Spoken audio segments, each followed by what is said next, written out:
Matt Gaetz is trying to bring about an end to the omnibus spending bills, where they just put 5,000 pages. We're all spending the money. We're buying it all. Vote yes or don't.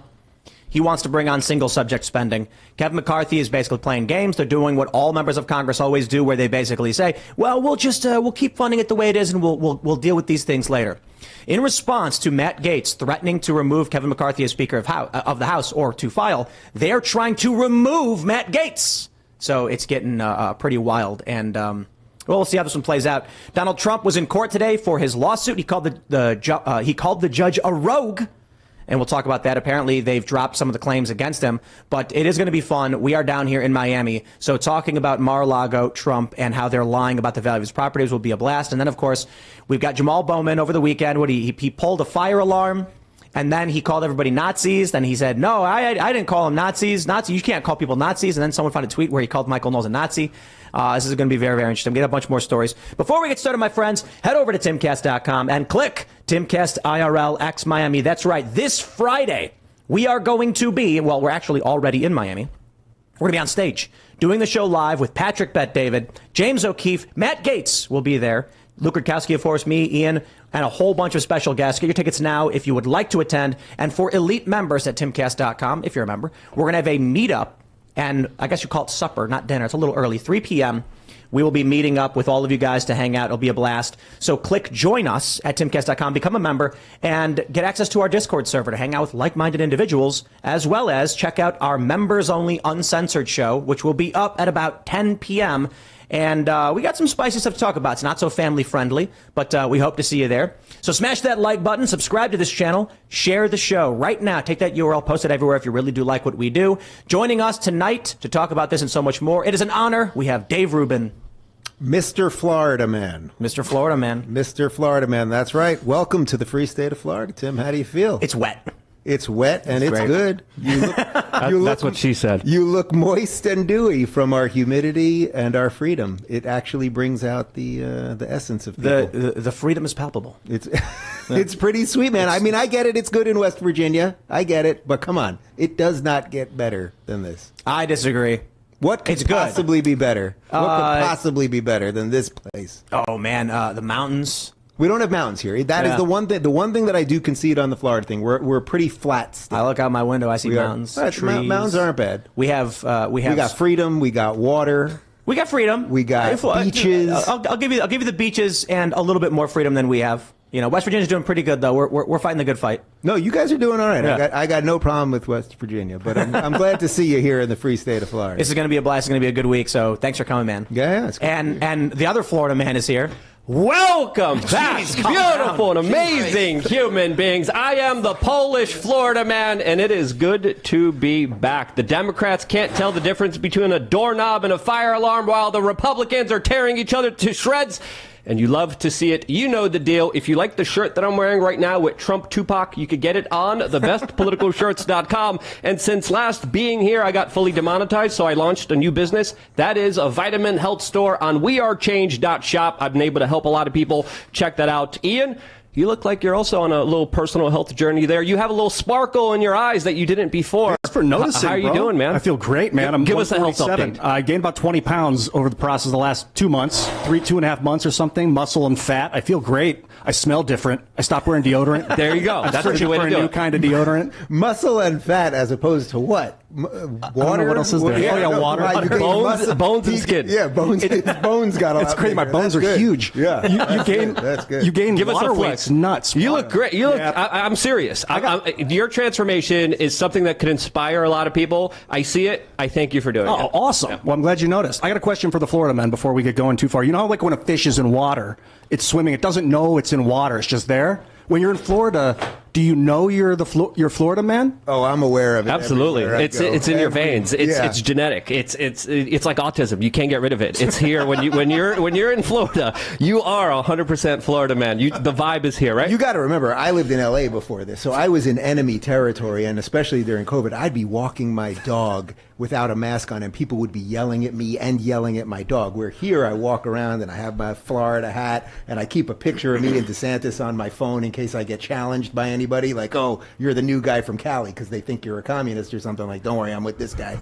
And it's just like everyone here is happy, functional, everything's working here, there's no crime. It's all good, so you're always aware. There's business, less taxes. You have firearms that you could actually keep on you and defend yourself if you get attacked without, going to jail for the rest of your life, which is a big peace of mind for a lot of individuals. And we have a story you too loot, that we shoot. We have and Ron said that. Yeah. We have a story we might get to that I talked about quite a bit earlier. It was the prankster, they call him, in Virginia, where he's getting in people's faces, freaking them out, and then he got shot, and they lock up the victim.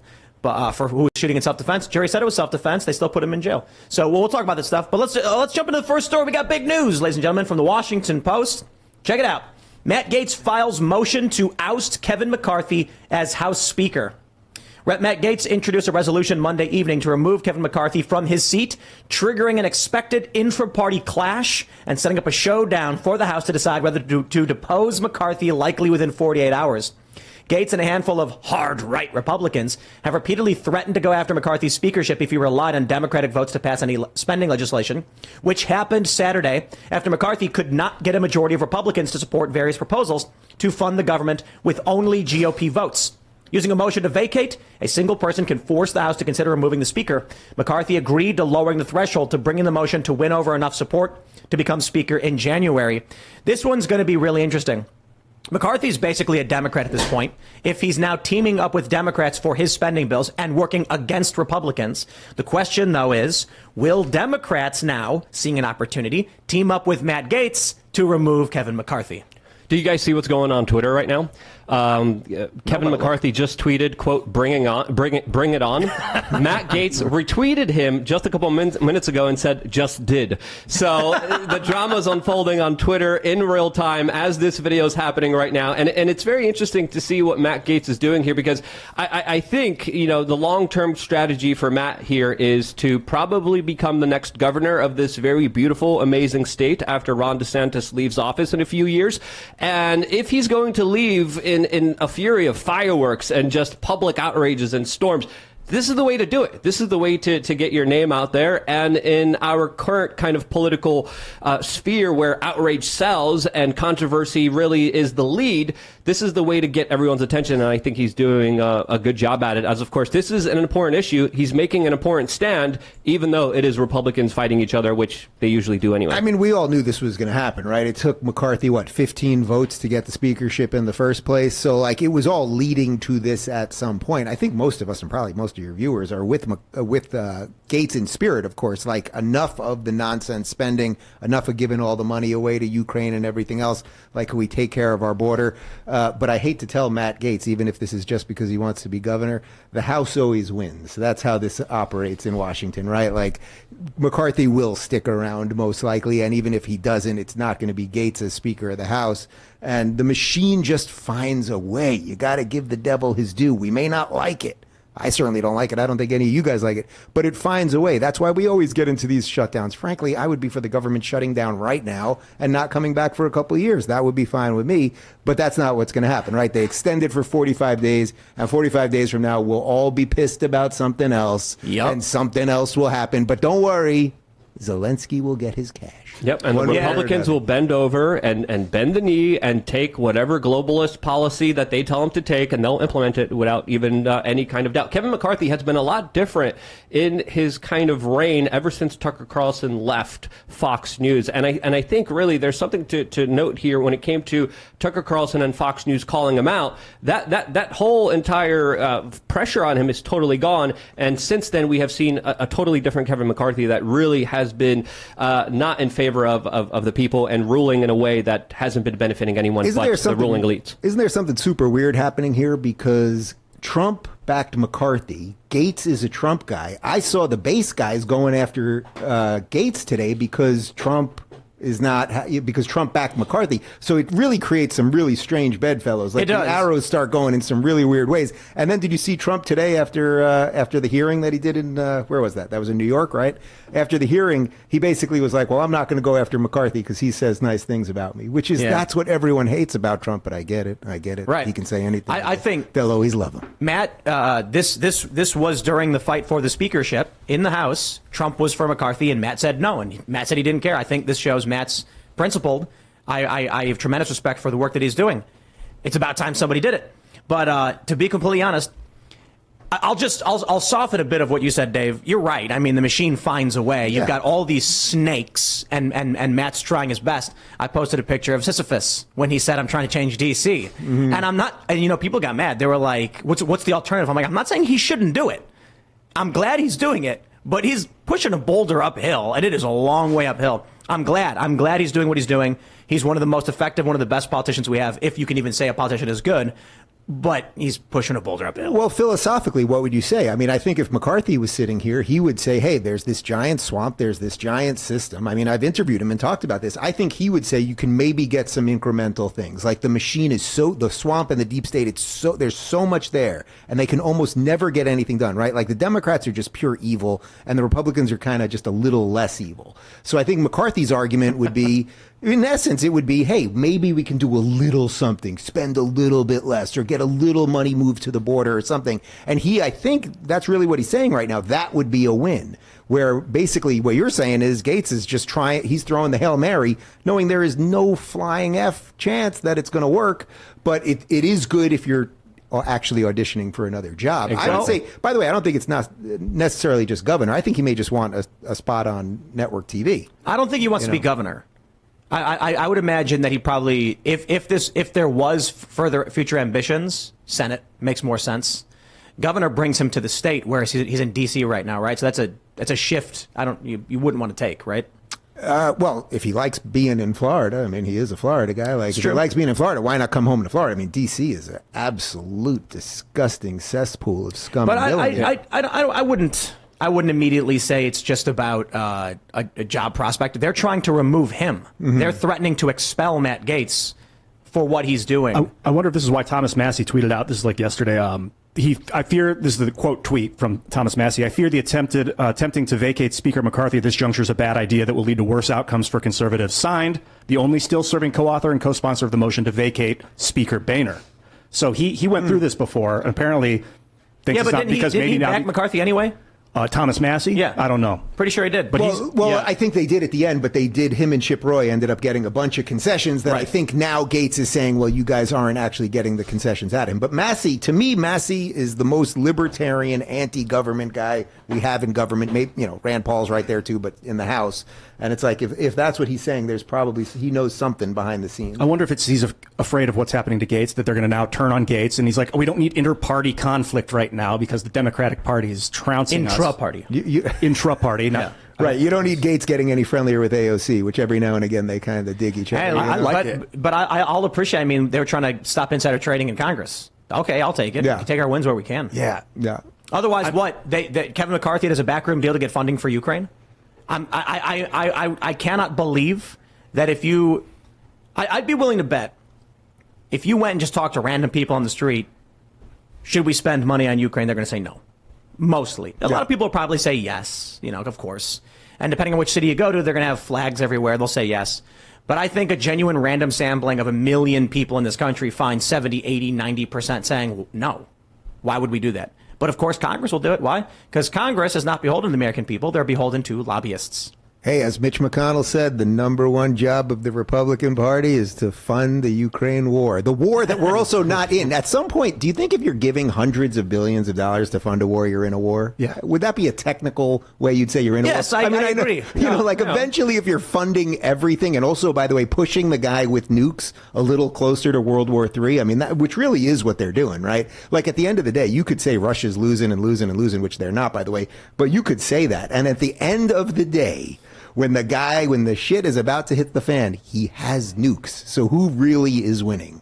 And we're talking about his doorstep. Yeah. So it's just, they've not given any legitimate reason to us as to why we're involved in Ukraine. They've not even tried to. Now, Kevin McCarthy goes and makes a backroom deal with Democrats, ignoring the Republicans, who he's supposed to be working with, to get funding for Ukraine.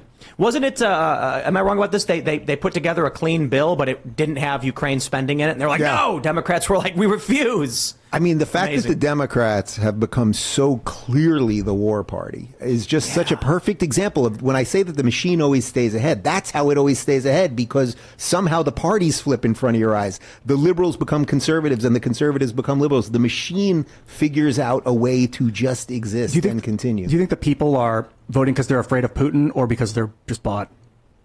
Oh, you mean our congressmen? I don't think our congressmen are afraid of Putin. Like, maybe Putin's got some dish on who's like banging who and who's doing coke and hookers and all that stuff. But I think it's they figure one way or another, they get these people basically to betray the United States. And then you also have to remember, guys, like, we have such a nation of people who are not paying attention in any way whatsoever because they're addicted to pills or porn or whatever, or just distracted or don't care, or they're scrolling this thing all day or playing video games all day, that it's just easy to just keep the machine in operation. It's actually not that difficult. We can all talk about it, but it's not that difficult to keep a bunch of people stupid. But I do think we are seeing a generational shift. A lot of it has to do with Ron Paul. That's how you end up with people like Matt Gaetz. Because where Ron Paul was Dr. No, he's in Congress, he's saying, no, why are we doing this? Very few people cared. Then he runs 2008, creates a movement on the internet. A lot of young people grew up understanding and hearing what he had to say. And a lot of these young people shouldn't have heard it at all if the machine had its way. So I do think there's a strong possibility, and the culture war is a component of this. What the quote-unquote right is in the culture war is basically people who are inspired by the ideas of freedom, liberty, individuality, etc. And now you're looking at a deep state, a bureaucratic state, desperate to stop a freedom movement of some sort. To varying degrees. It's pretty clear. The people aren't being represented in Congress. The people are disenfranchised. People are pissed off. The price of everything is going up, and these politicians are getting richer and richer every single year that they're in public office when they're supposed to be taking political salaries, and then but they're millionaires somehow. How did that happen? Because they're selling you out. They're selling your country out. And you were right, Tim, especially about Ron Paul. He started, of course, the original Tea Party. The original Tea Party was hijacked, but the original Tea Party sowed the seeds for Occupy Wall Street. Occupy Wall Street brought a lot of people together. Then, of course, it was also co-opted. But after Occupy Wall Street, we saw a huge shift, especially in the media narratives, especially in the divide and conquer kind of arena. And now we're really reaching a point where people are like, I'm sick of politics. I hate politicians. None of these people represent me. The Republicans are just as bad as the Democrats. The Democrats are just as bad as the Republicans. It's a uniparty screwing you over. And I think a lot of people are realizing it. And that's why Kevin McCarthy, I think, is more popular than ever. And Kevin McCarthy or Matt Gaetz? Sorry, excuse me. Matt Gaetz is more popular than ever. They both are, to be honest. I apologize for that. But I got the tweets pulled up here, and that's why I'm mixing words here. But Matt Gaetz is more popular than ever for a reason. And there's a reason we reacted to this news the way we did, because it does kind of represent a sentiment of people just being disenfranchised and pissed off. I think one other thing related to Gaetz, putting aside governor or whether he wants a TV host, someone is going to have to be the heir apparent to MAGA at some point, right? Yep. Whether it's because of indictment or Trump literally falls down the stairs or just goes out into the sunset or falls up the stairs, right? Exactly. But whatever that thing is, when Trump is no longer involved in this whole thing, someone has to take that thing. And it seems like Gaetz is basically saying, hey, I'll be the guy to do that. Again, it's kind of weird because Trump backed McCarthy and refuses to say anything bad about him. And then the Trump people were going after Gaetz today. And that's what also makes politics so infuriating, right? But Trump's just the avatar of the anger. He's captured. Right. So somebody's so take the anger. So when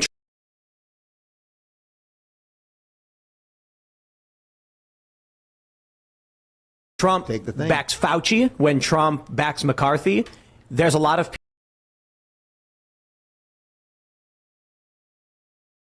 people who are like,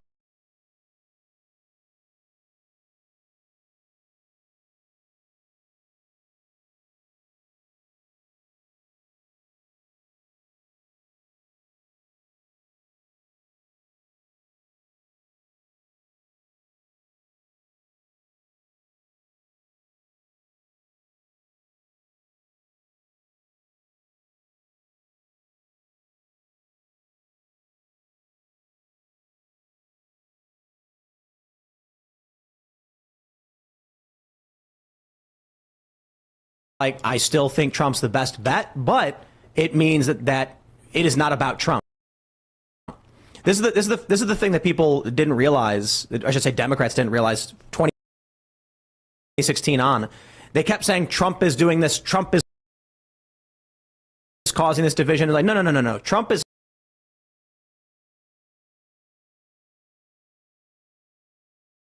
not the cause of. He is a symptom of. The people in this country are angry, and like Michael Moore? He said Donald Trump is the human Molotov cocktail that they're going to launch into the system, and it'll feel good. If you stop there, his statement was fantastic. Coming from a human keg, But he then goes on to say, for a few days or a few weeks, but then they'll realize, and they did.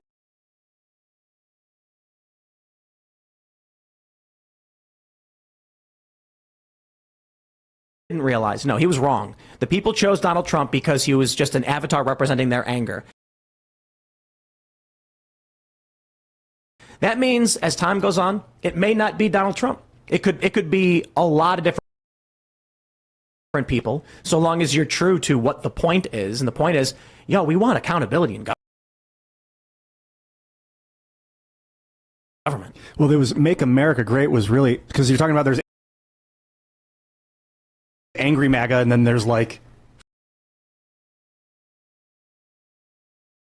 functional MAGA, and like I'm afraid that if it's the anger that got him elected, that we'll see another anger representative in the future, maybe not even from MAGA, and that things could get really bad. Well, look, you can kill a man, but you can't kill an idea, right? V for Vendetta, and that's the idea. And I think Gaetz kind of sees that the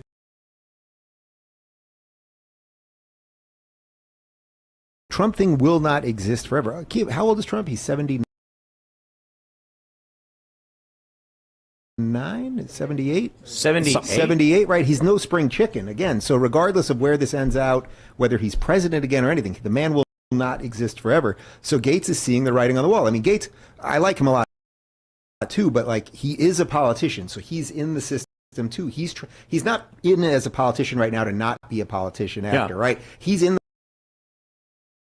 the politician to figure out what his next steps are. And if he sees, wow, there's a movement that the leader's kind of getting old and someone's got to take over, like he's kind of doing what's right for him. I'm not even begrudging him that. I think it's just worth noting. Victor Hugo once said, nothing is more powerful than an idea whose time has come. And I think we're in that particular time where there are multiple political paradigm shifts that are absolutely huge that we're living through right now. It's very exciting, but also it's also very dangerous at the time because, as Ian mentioned, it could go either way. Yeah, we got to focus the MAGA laser on something creative like graphene, like reindustrialization of the United States. Everyone drink, take a shot. Because if we don't focus the MAGA laser, the Chinese Communist Party will focus it, or the World Economic Forum will focus it and get people to fight each other. And I feel like that's what's been happening for 5 years, is that people are obviously, the world is attempting to manipulate our government and our people, and they are. And I think it's more so, you have that meme where it's they're trying to make us fight amongst ourselves so that we don't actually challenge the system and the corrupt.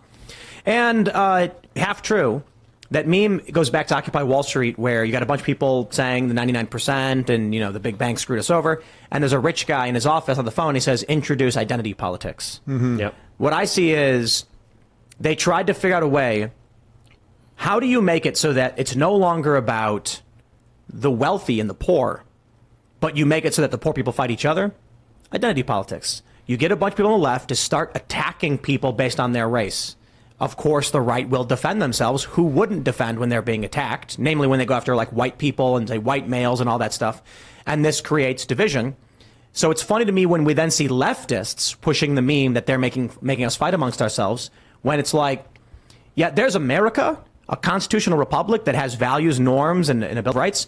And then there's the weird culty Marxist garbage you're introducing. You are the psyop.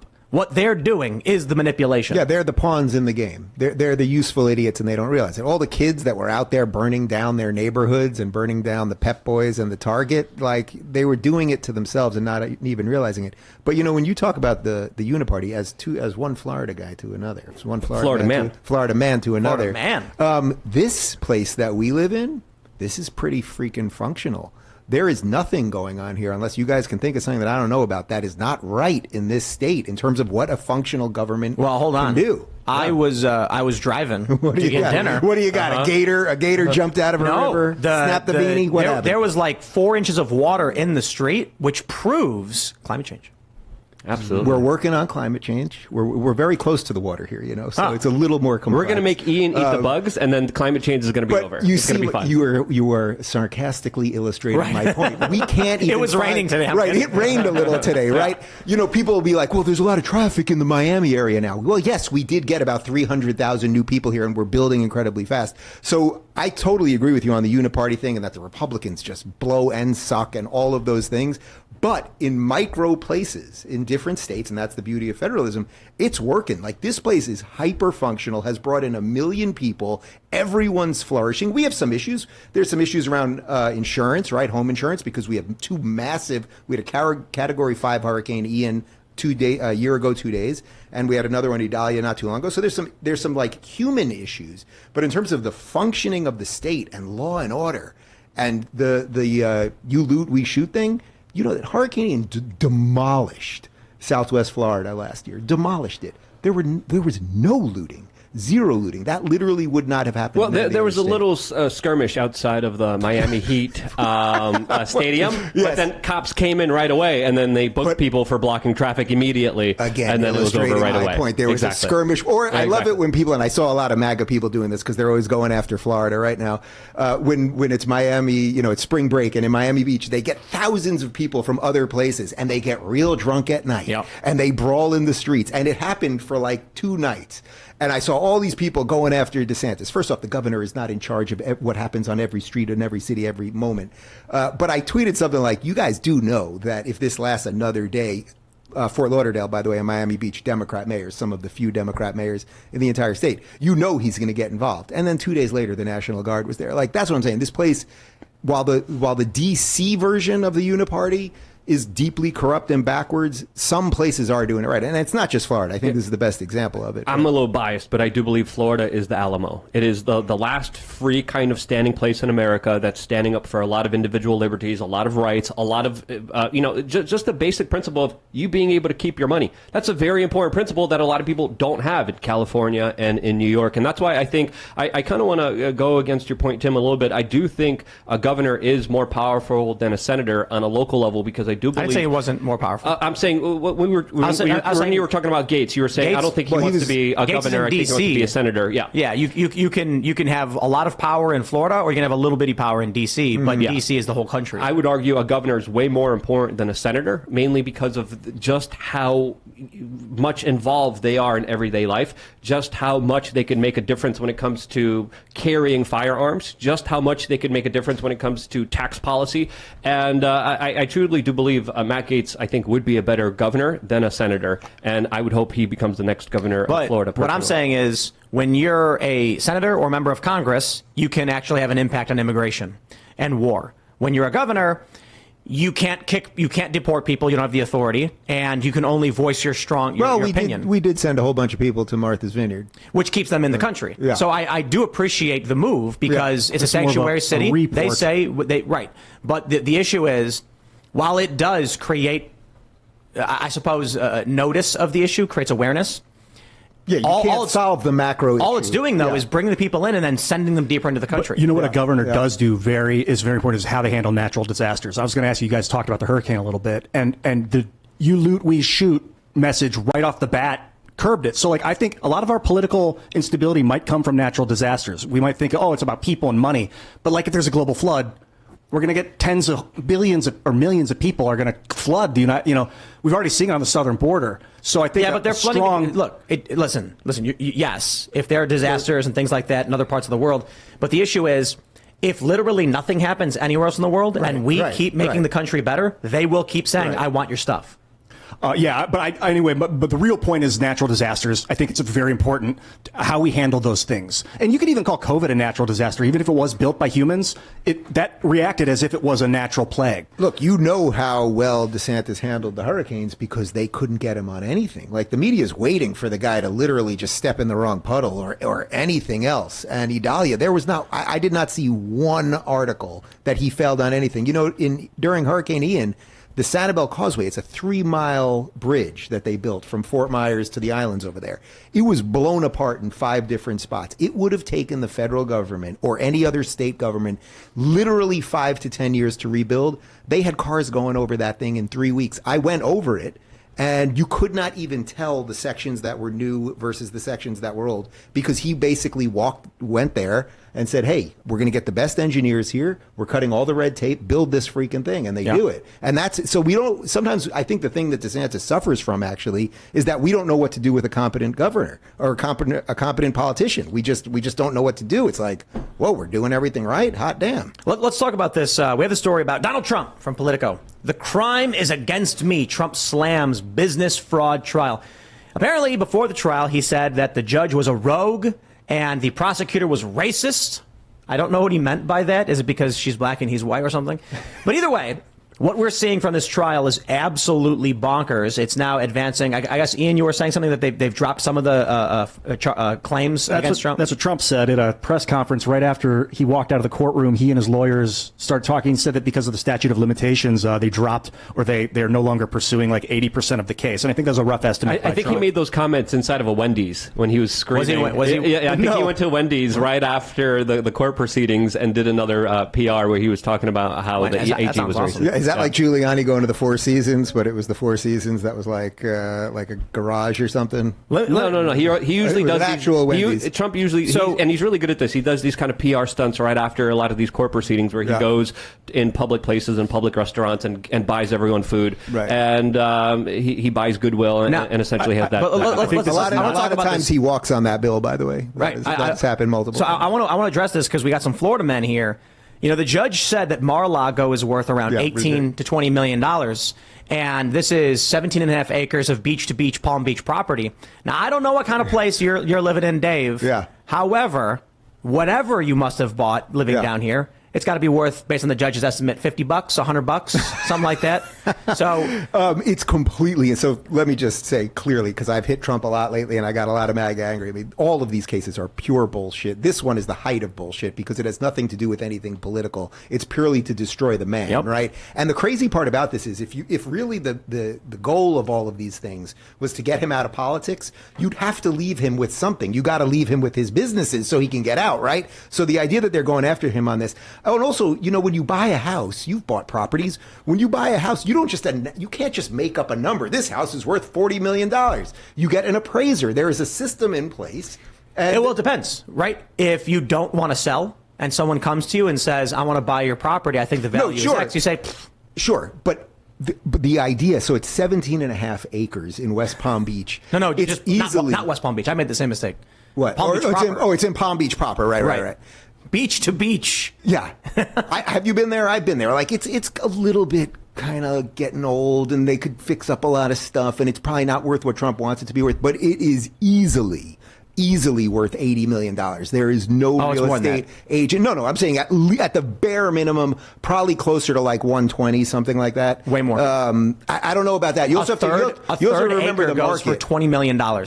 Yeah, but you have to remember the market, and you have to find someone that can buy the thing. So it can be worth something sort of in our minds, but someone that really at this point, with interest rates the way they are and everything else, that would buy the thing. The point is, it's not 18. We're agreed on that. Neither one of us know whether it's 100 or 120. If they section this thing off acre lots, he's going to get $300-400 million for it. But I don't know that you should do that over there. Just dead acreage. Right. Yeah, there's some covenants requiring it to remain historically or something like that, which does diminish the value. But right now, there's a house next door that is a third acre and it's substantially, obviously the house property is substantially smaller, $30-some-odd million. Right. Insane. The guy's easily off $100 million. I think we could say that. Like somewhere. I think when you add the fact that it's a business, that it generates $25 million per year is the estimated revenue. combined with the real estate, the tennis courts, and all of that, you've got a functioning business at $25 million. If you just had a business that ran at $25 million, you could argue your business is worth $250 million. Why? So here's the way I phrase it, because Kyle Kalinske made this post where he was ragging on Trump, saying it's not worth this. It's worth 70. That guy's still doing it. He went nuts on this one. That guy, and he said it generates $25 million per year. It's worth at most $75 million. All you got to do is break it down this way.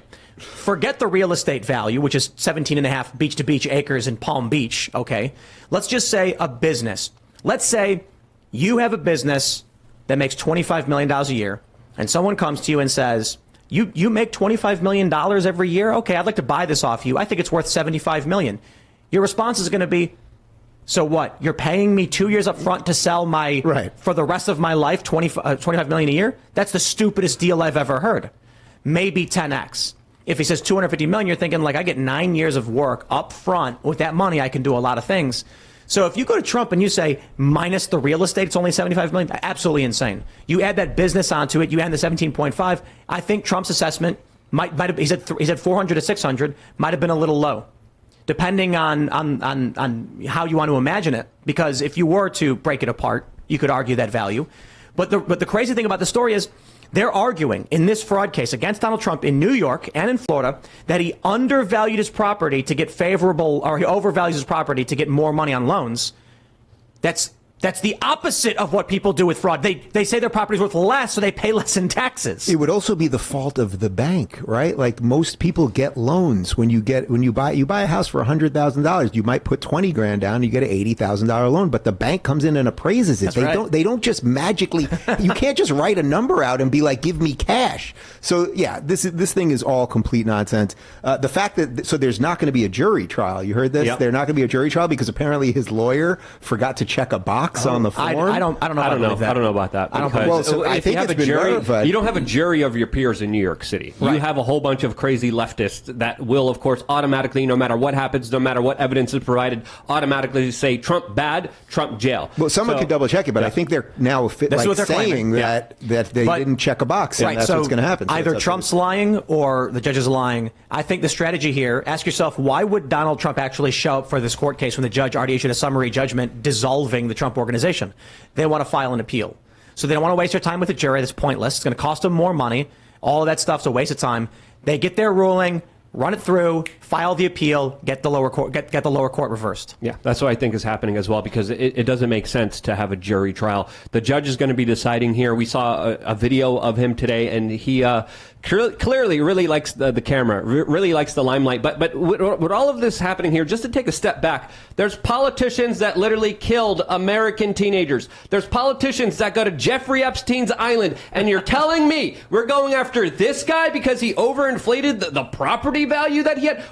This is after investigating him for so long. This is what you have on him? Are you freaking kidding me? I will say this. You get these Democrat types that are like, we're holding people accountable. I mean, are you saying you don't want accountability? My response is, if you come to me and say, I can choose between investigating Epstein's client list and Donald Trump overvaluing his homes, I say, I don't care about Trump's homes. Please investigate Epstein's client list. They still have not released this. Yeah. They're still not doing anything related to it. But oh boy, they're mad about Trump, the price of Trump's properties.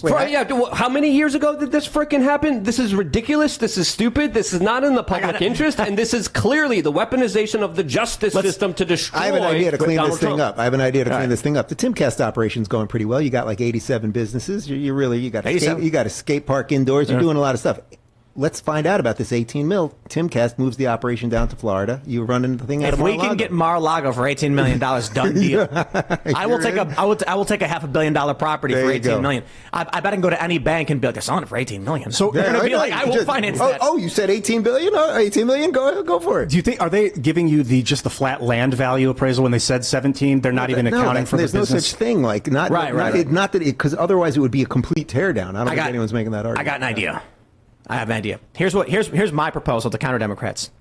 I say we all give Donald Trump blanket immunity if he releases all the Epstein information and launches an investigation into Epstein. I will go as far to say I will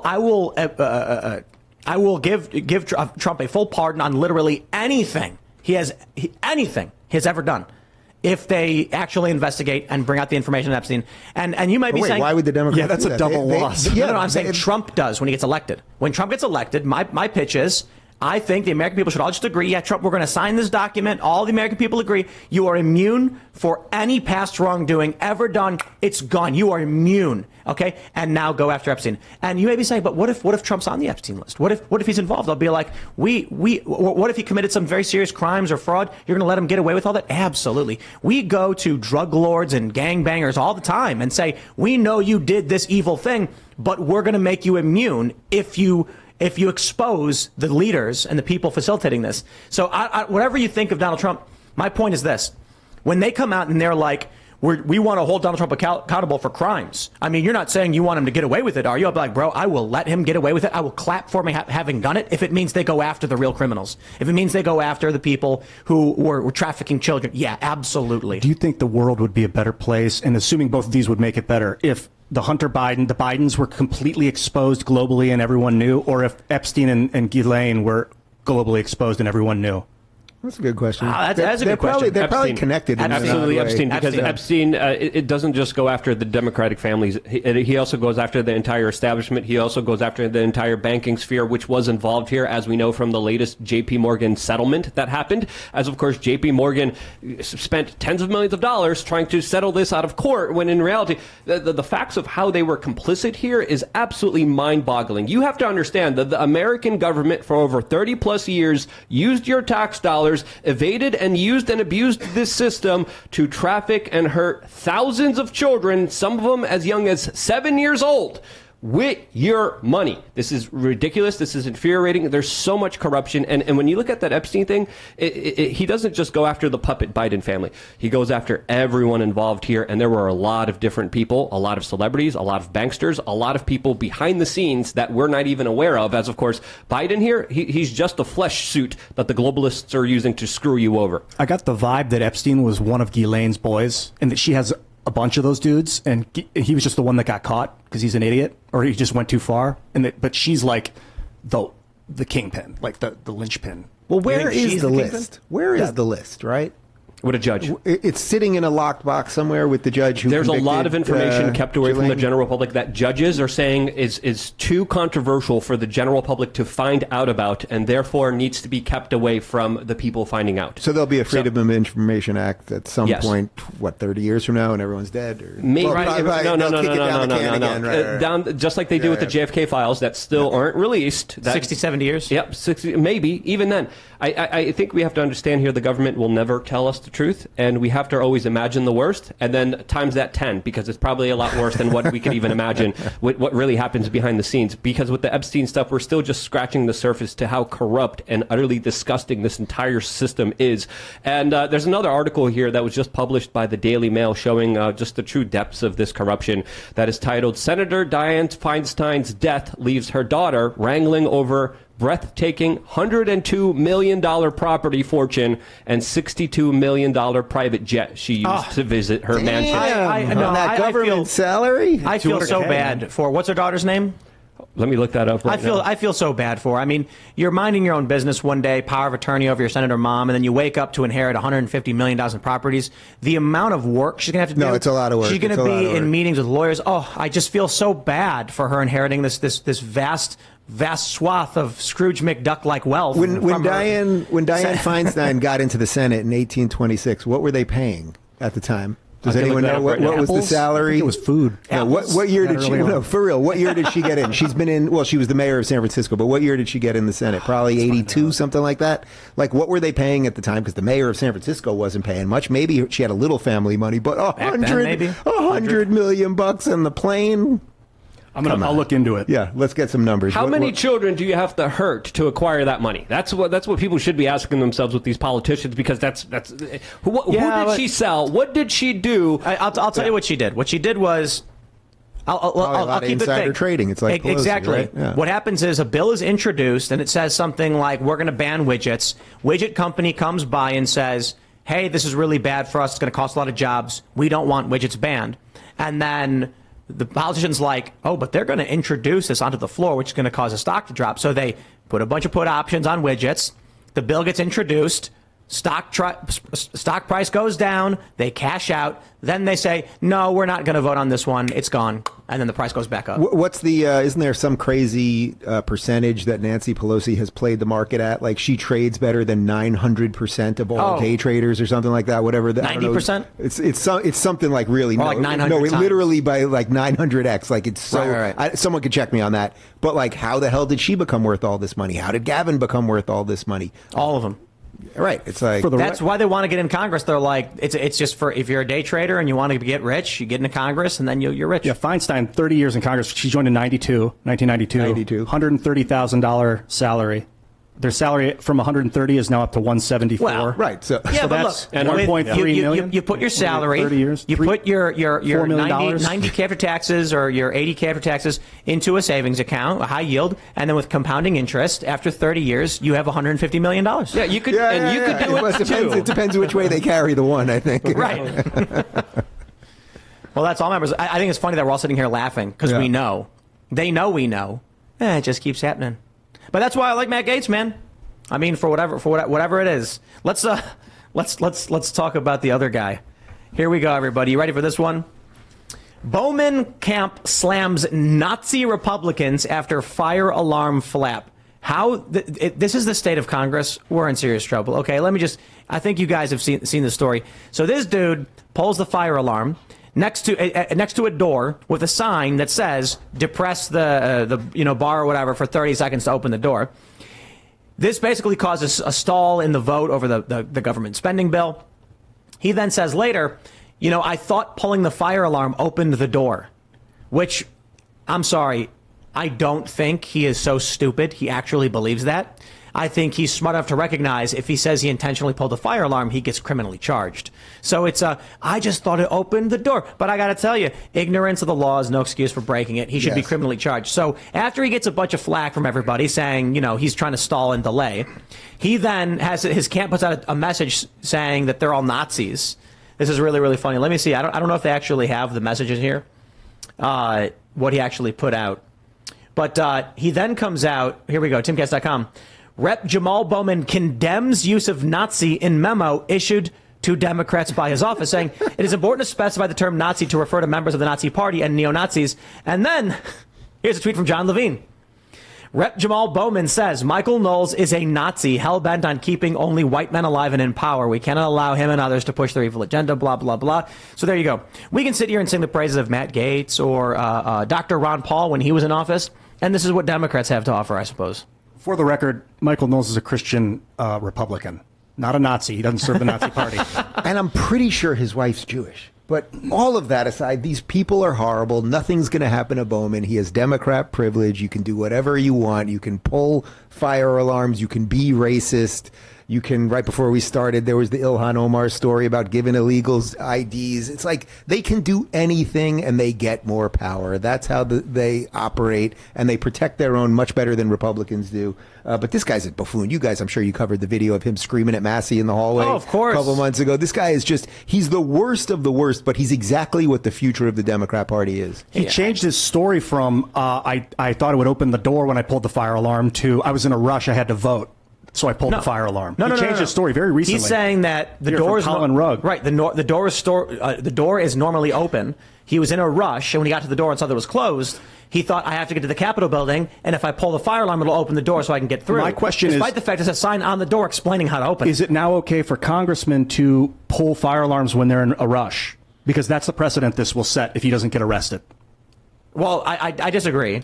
The excuse he's making is, I thought it opened the door, so it won't set precedent, but he should be arrested. Ian, you should go to the Capitol right now and go into that same building, that same location, and you should test out your theory, being I just need to leave here and then see what happens to you, because you could say you made a coinkydink. But that's actually a really interesting point. Yeah. What if someone goes in there and says the exact same... A Republican, though. No, I'm just mean literally anybody. I mean, you will get arrested. Yeah. You pull they're going to arrest you, and they're going to give you all the insane BS. disrupting an official proceeding or whatever. The Democrats really don't like that one. And how much government resources and time are you wasting? MTG released a very interesting video showing how what this Congress member was saying was an absolute lie. But I think the Babylon Bee definitely takes the cake here, as they wrote an article that was titled, "Democrats Propose a $12 billion Study to Determine What Strange Red Handle Thingy with Fire Alarm on It Does." And they really just nailed this entire situation very well, more than any other news organization out there, as of course there's so many lies by the Democrats. There's lies by the Republicans too, but all of them are just full of crap, and he should be held responsible for what he did. Doesn't this just seem to you like this is the next step of where the Democrats are obviously going, pulling fire alarms? Like, you've got John Fetterman in his hoodie, and they changed the rules so he can wear shorts and a hoodie. But they changed it back, didn't they? Did they change it back? Yeah. If they did, I was away for a couple of days. I might have missed one. So they actually changed it back? Yeah, people were pissed off about that one. Well, that I have not heard that. I'm completely amazed by that. But he will figure out a way around it. Oh, yeah. But just the basic idea that every norm that we have, everybody that is respectful and decent and competent will eventually be purged, and you will just get a bunch of people that pull fire alarms and tell you that they don't know what they're doing, and a lot of people will be like, "Oh, I guess he didn't know what he was doing." You know what it is all that is required of evil to triumph is that good men do nothing. And too many people allow people like Bowman to run and win. Yeah, too many people support it. But what if someone pulled out a gun while they were shooting a movie and they were like, "Oops," and the gun went off, and they killed the cinematographer, like Alec Baldwin did? You would think, ignorance of not knowing that the gun was loaded with the bullet, you would think that's not an excuse to commit the crime. It's kind of a joke, because Bowman should be criminally charged. The problem is our system is broken and corrupt. I don't. This is one I'm going to have a hard time letting go of this one, because for years to come, people can pull fire alarms in Congress if this isn't taken care of right away. I hate to tell you, they're letting them go. He'll probably get a ticket. They'll be like, he got a fine. His office paid for it, which is your tax dollars. Something like that'll happen. And then we'll be told it's because America is systemically racist. Oh, yeah, that's the next thing he's going to come out and say. Yeah, of course he is. They wouldn't have done this to a black guy. Lauren Boebert would have been walking off scot-free. Yep. White supremacy. How black-pilled are you? I'm a little black-pilled about the nation as a whole, but I'm very white-pilled on what's going on here in Florida, and I think that that's the freedom, or that's the future of America. We're going to kind of go our different directions, and it's and then Florida declares independence. I think we're probably not that far from that to some extent, in some way. I only mean that's part. Well, it's not even that you'd have to do that. The states are set up to be laboratories of democracy, and yes, you can't solve all the problems in your own state, because yes, they can still screw you. They can still screw you at the border by letting in all these people, but you can control your border to some degree. You can't control. Florida declare independence? No, not today. No, not yet. Today. Yes, no. Yesterday. Please declare independence immediately. Get away from the union and just leave us alone, please. Let's put it this way. I never thought I would have been a separatist in the Star Wars prequels, but the more you watch them and you see what's going on, you kind of go, well, actually, when an entire system is corrupt, getting out of the system does make sense. I'm not for that. Well, the other problem with that is that the red states, if the red states really were just like, let's kind of all get together and not leave in some drastic way, but just kind of do our own thing, have economic trading policies and all that on our own, the blue states will never let them go. Florida and Texas and South Dakota don't want anything from the blue states, but California wants the money and the resources of Florida. They can't keep running these giant deficits and all of this other shit without Florida and the red states, because what's going to increasingly happen, we know this is happening. All of the functional people who build things, who want the government out of the way, who want to produce, they're all moving to the red states, and they're leaving the blue states. And don't forget that Lee Zeldin, who nobody knew about 2 weeks before the New York gubernatorial election, he lost by about 500,000 votes. You know how many people moved out of New York during COVID? Yep. About 400,000. So it was that close to flipping what is like the bluest of blue states, and now it just got further. So, but this is one of the big happening. components of what happens in Florida and Texas. Why it flips so red? It's people coming here and then voting red. They're voting the right way. Yeah. I mean, I meet these people all the time because people know that I did it very publicly. But everyone I meet here, the amount of former Dems that now tell me they're first-time Republicans, do you know the numbers on that? When DeSantis came into office, someone could check this. I think the Republicans were actually down by voter registration, and now they're up by 400,000 or something like that. Someone give me the real numbers on that. On our way here in the airport, met some fans. And they were like, "Oh, cool, we love your show." And I was like, "What are you up to?" And they're like, "We're moving to Florida." No joke. Yeah, they were like, "We're moving And I was like, wow. I was like, we're on our way to Miami. Yeah, Miami went red. I know. Miami went red. The city went red. It's a major urban area. Urban area is predominantly overwhelmingly Democrat. Can I tell you something so great about this? Is just how like functional these people are. I was doing the show one day and I was talking about the crazy. Oh, it was right after I was in San Francisco and I did this video that went viral, just the zombie apocalypse, right? So I was talking about San Francisco and LA and Portland, Seattle, all that. And I said, I don't know how many homeless people there are in Miami, but I know it's not that many because you never see them, and we take care of business here. Literally, while I'm doing it, I get a text from Suarez, the mayor of Miami, and he says, Dave, tell your audience we have 348 and I'm working on it. Like, think about the functional difference of the people that are running this state and this city versus almost the entire country. I think you were looking for numbers earlier. Yeah. Republican Party of Florida, numbers for that. And 2023 was 5.2 million. Before that, it was 5.3 million. In 22, so they're down 80,000 or something. Wait. No. In 2020, it was 5.2? In 2023, it was 5.24. In 2020, I'm going backwards. Let me go forward. In 2019, there were 4.7. 2020, there were 5.2. So that's 500,000 people joined the Republican Party in that year. 2021, it went down from 5.2 to 5.1. So a million registered Republicans left the party. 100,000, you mean? No. Oh, yeah, 100,000. I'm sorry, I'm getting these numbers wrong. This is from dos.myflorida.com. Does that sound familiar? Are these numbers familiar? The net number you're talking about is basically in 4 years, it's about 500,000 more Republicans here. Yep. And that is like a massively huge number for a state that is now really the reddest state in the nation. I mean, the guy won by 20 points, has a supermajority on And that. there's In 2000, 300,000 less Democrats. In 2017, there was 4.5 million registered Republicans. Today, there are 5.2 million registered Republicans in the state of Florida. How many Democrats? There are 4.6 as of today, and in 2017 it was 4.8. Yeah, I mean, this is a major urban state. Like all of Florida is a developed. Well, we personally have to thank the Cubans here. They've been through I'm down the in Miami. socialism Yep. and the communism. They're pretty based. They don't like centralization, and I get along with them very well because I come from communist Poland. We don't like government there either. They don't like big government here as well. But the other thing that happens once you start doing things right, I think one of the things that DeSantis has done really well. So, for example, I disagree with DeSantis on the 6-week heartbeat bill. Personally, my personal belief is 15 weeks. That's kind of where I would even be on 12 weeks. But I'm not as, let's say, conservative on that.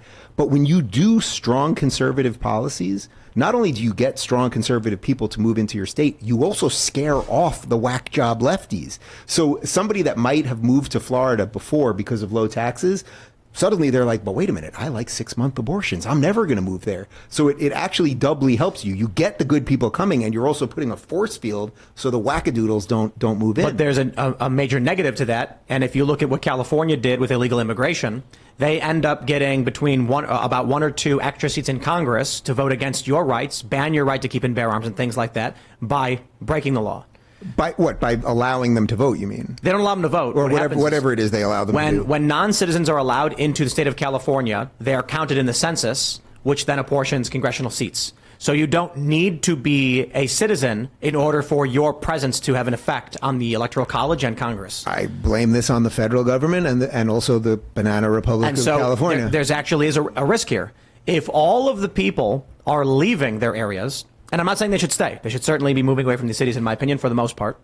But if they all come to Florida, and then Florida wins by 20 points, if you're thinking about strategic allotment of your resources, gerrymandering comes to mind. You want to make sure that you are putting just enough people in the right places to win those districts. If you get 500,000 people from 3 or 4 states, put them all in Florida, Florida's already red. Florida doesn't need 500,000 new people. Florida did get more seats because of that. Oh, for sure. That's 1 extra seat. Yeah. That's just about 1 more seat that's going to be given to Florida. But you'd be better off winning outright winner-take-all states by putting 100,000 in 5 states as opposed to 500,000 in 1 state. To be clear, as a new Floridian, I'm not for everybody moving here. Like, you know what I mean? Like, you really do need to spread it out. And as a nation, we do have to, if we're going to remain united at all, which gets us back to the other thing. But yeah, we need to. Not so convinced. But look, if we are too, I think maybe we aren't. But yeah. I think yes. Well, look how many people moved to Tennessee in the last 3 years. I mean, it's a crazy amount of people as well. But so. it might just be, we talk a lot about national divorce, civil war, what it means, and there are a lot of people that think this is like where we are now is where we will be until the fighting starts. And there's another reality. San Francisco is in disarray. Yeah. It's falling apart. Los Angeles is falling apart. There's feces everywhere. The Westfield Mall. What was it? They relinquished the claim to the property to their lender. Oh, in San Francisco. Yeah. The mall. Two of the biggest hotels did. The reality may be that these blue states stay on this path. We maintain stability for 5, 6, 7 years, and these cities just lose all their political power and capital. Now, right now, they can claim, we make all the money and blue states do all the work. You're a city, okay? It's outside of the cities is all red for the most part. If these cities are mismanaged to this degree and their policies are going insane and people are leaving, it's called a brain drain. The people who are leaving are the hard workers who don't want to be in a place where they're being oppressed for their hard work. So they go to Florida, where they can strive, where they can thrive. And then the people who remain are demanding of the government. The government raises taxes. The system falls apart. Give it 5, 10 years, New York will be a pigsty, pit stain. No one's going to want to be there anymore, and they will have no political capital. And then people are going to look to Florida, and they're going to look to Texas, and they're going to look to Tennessee. Well, the next version is then between the fentanyl and the God knows what sex these people are doing and everything else. Then the super virus starts, the zombie apocalypse, and then yes, we do have to put gators at the border to keep these freaks out. Gators. Do you think you could have benefited at all, California, if you'd stayed? No, I did everything I could do. I fought as hard as anyone. I campaigned with Larry Elder. I got audited by the state 3 days after the campaign ended. That was the day I put my house for sale, for real. California wants to go in that direction. There are good people there. I was just there. I had dinner with some friends. Like, there are still a good people remaining, but everyone's depressed. It's all they talk about. Yes, you're going to find pockets of sanity. Of course, it's not all that crazy everywhere.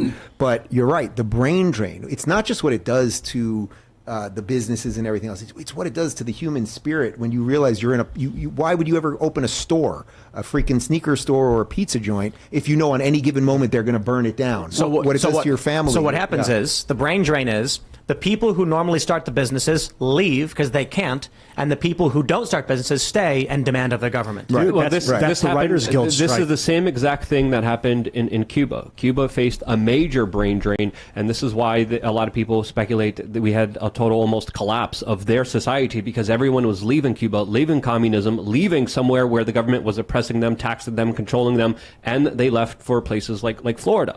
And this is why Cuba is the state that it is now. This is why the Soviet Union fell. This is why communism never works, and the people in that country usually go hungry, because the people capable are the ones usually punished by that entire system. Tim, you want to go while you're in Miami to a place where everyone's going to know you and buy you a mojito. Go to Little Havana down here and hang out with some of the Cubans who will talk about freedom until 4 a.m, hopped up on sugar and rum. These are good people who care. They care about freedom. Yeah, and mint. Yeah. You said mojitos? Yeah. No, mojitos. No mint for me. Dude, you mentioned ceviche. We'll share ceviche. We don't drink no booze here. We'll have a little kombucha with them, but kombucha. I don't drink that either. A little kombucha. Yeah. But no, the Cubans here are very based, and they're very, very strongly independent. They don't like government. They don't like centralization, and I think this is why Florida is so great, because of them.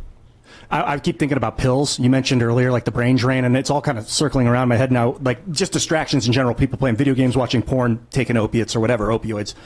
What is your vision for how to help people? I mean, I'll just say weed apparently can help people with withdrawals. You know, it can help suppress some of the pain that felt by opiate withdrawals. CBD. CBD. Yeah. So, but there are paths to maybe introduce new things, but like, what do you see? Because I think this is like, no matter how political you get, it always comes down to, if the population's doped up, population ain't going anywhere.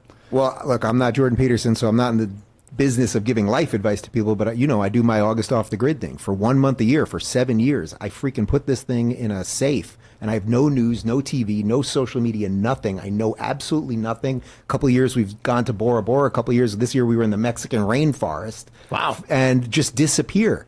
This year, I really, now having kids, this year I didn't want to do it. I didn't read any books. I just did nothing. I mean, we exercised, ate good food, but that was it.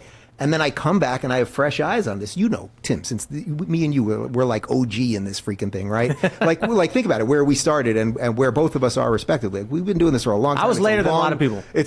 Yeah, but roughly, we're old timers now in this game. I hate to tell you, man. But when I first met you, you had freaking nothing, and you've built something amazing. Like, we've been in this for a long time. And how many people do you know that were in the similar world as us that have lost their freaking mind, gone crazy, just the whole thing breaks them. The politics breaks them. The money breaks them. The fame breaks them, or the lack of money or lack of fame. You see, blah blah blah. And to me, 1 month. So I take 1/12 of the year without this freaking thing, and I come back and I'm fresh and I'm ready to go. And I think it's kept me in the game. You're asking people to basically. We'll do a Marvel reference so that everybody can understand and enjoy it. This one. Yeah, in Infinity War, when Thor is standing in the way of the star Forge, you're asking people in politics to stand in the center of a forge being burned on all sides. Not everybody can handle that. Oh, that's where he gets the big hammer or something. Right? Yeah, he gets he has to pull the levers and it blasts him, and he's like dying. Yeah. So this all is right. I'm asking people to do that. Is that such a big deal? This job is being inside of a pressure cooker, 24/7 nonstop, and some people like popcorn. Yeah. When's the last time you did 1 day? 1 day. No, usually I would say like Saturdays. Yeah. So you do try to. I would say Saturdays I'm like 99% reduced. All right. You know, like I still check my phone for texts and stuff like that, but usually Saturday morning and then around Sunday night, I'm back on and I'm picking everything up. I was and in reading a Twitter hellhole yesterday, man. There's nothing like it. Oh, it'll get you. It'll bring you to hell, and then you're just lucky if you can get back in. But I'll tell you, you do this, if you can try to do it, even for a weekend or a week or whatever, like when I'm 3 weeks into this thing, I'm remembering friends that I have not thought of, second graders. I can basically remember every kid in my class. I'll have whole songs, albums in my brain. I can tell you every word. Like there is so much stuff in the recesses of the human mind that we just completely shit on with day-to-day. Holy shit, this person who I don't know, I never heard of, they said something and I'm going to destroy them for it. And we're doing that all day long. And there is magic in us, in our minds, your in our brains, dopamine in our receptors. spirit. Your dopamine receptors are just being blasted, and it's pretty much just unhooking from the matrix. I used to do it every 2 weeks, but things have been so crazy. It's been difficult within the last few years to take a break. But you reminded me, I need to take a break. It's just like meditation. If you can't meditate for 10 minutes, you got to meditate for 20 minutes. Exactly. The machine ain't going to slow down. Exactly. I hate to tell you. This is why vacation is important. Yeah. Let's jump to this tweet here. Let's get on Twitter. We're going to get onto it. Let's get to more murder talk. We have this tweet from Scott Adams. Yeah. This story, as Dave says, is wild. Scott Adams tweeted July 1st, 2020, if Biden is elected, there's a good chance he will be dead within the year. Republicans will be hunted. Police will stand down. On September 30th, Josh Kruger says, the Dilbert dude is like Nostradamus. Look at this prediction from 2020. Wow, eerie. Making fun of Scott Adams for having made that point. And then we have this story from timcast.com. Journalist shot 7 times in Philadelphia home. Josh Kruger was killed in his home on Monday. Oh, that's crazy. So this is actually what this is. He was killed today. Is that it? I thought it was 1 a.m. Jeez. Wow. So this guy who was just mocking Scott Adams over his prediction about this stuff was shot and killed in his own home. I think the news is that there was no sign of a break-in. He had mocked and argued with critics expressing concern of a rising crime in Philadelphia. Yeah, he made fun of people who weren't taking COVID seriously, and he said COVID is more of a serious threat than the urban violence that's happening all throughout the United States. And he was pretty much ridiculing a lot of people who were taking it seriously, as I think if you live in a major city, you should be taking survival and personal protection very seriously. I think you might want to consider not being there, but let's. Here's one tweet. He says, look, it's that lawless land of liberals in Philly where shootings are dropping to levels not seen in years. Here's another one. Bro, speak for your block, not mine. It isn't ruined. The city isn't ruined. And just because Larry Krasner keeps winning in landslides doesn't mean Philly is a heap of cinders and ash, no matter how much people say. Like the rest of this country, we are dealing with upticks in crime.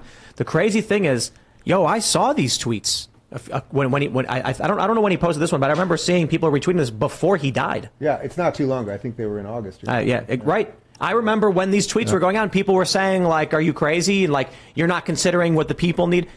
This dude was killed in his own home.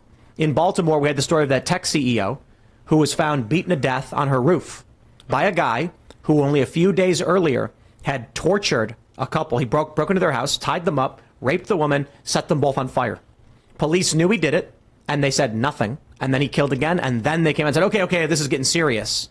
These are the things that are happening in our cities. Now, don't get me wrong, these things happen, crime happens, all this stuff happens, but it is just, I don't know what you'd call it, shocking coincidence or whatever, that this guy has been defending the positions that Democrats have taken that have led to this increase in crime. He has mocked people who feared that you would be seriously harmed by police standing down, and he lost his life. Dude, do you know how many people I knew at the height of COVID, in the summer of love, when everybody was rampaging through everything and they're ransacking all the streets and all of that shit? How many Hollywood liberals that I knew that were all day long for the previous 5 years ranting and raving about gun rights, who were calling me and other people that I knew on where can we buy guns? Yep. Where can we? I have a friend who would never want me to be named, but like a big time celebrity person who I knew, could get guns, right? And everybody was trying to. It doesn't even matter the gender of this person, but they were inundated with the amount of people, because when push comes to shove, it's a conservative is just a liberal mugged by reality. I think this guy actually had a gun. Is that possible in Philly, or is it? Yeah, no, he said in another Twitter thread that he had a gun, and a guy had previously broken into his house, and he didn't get the gun. He figured out another way of escalating it, even though the guy was standing in his bedroom or something. Yeah, this is where the story gets a little deeper. Like, on face value, you're like, random violence, maybe. But in reality, this guy has had a history with drugs, drug abuse, and like what you were just saying, he at some point in April of this year or some other year had woke up and a guy was in his room and he's like, "What are you doing here?" Some guy he used to know. How'd he get in? I must have given him a key, maybe.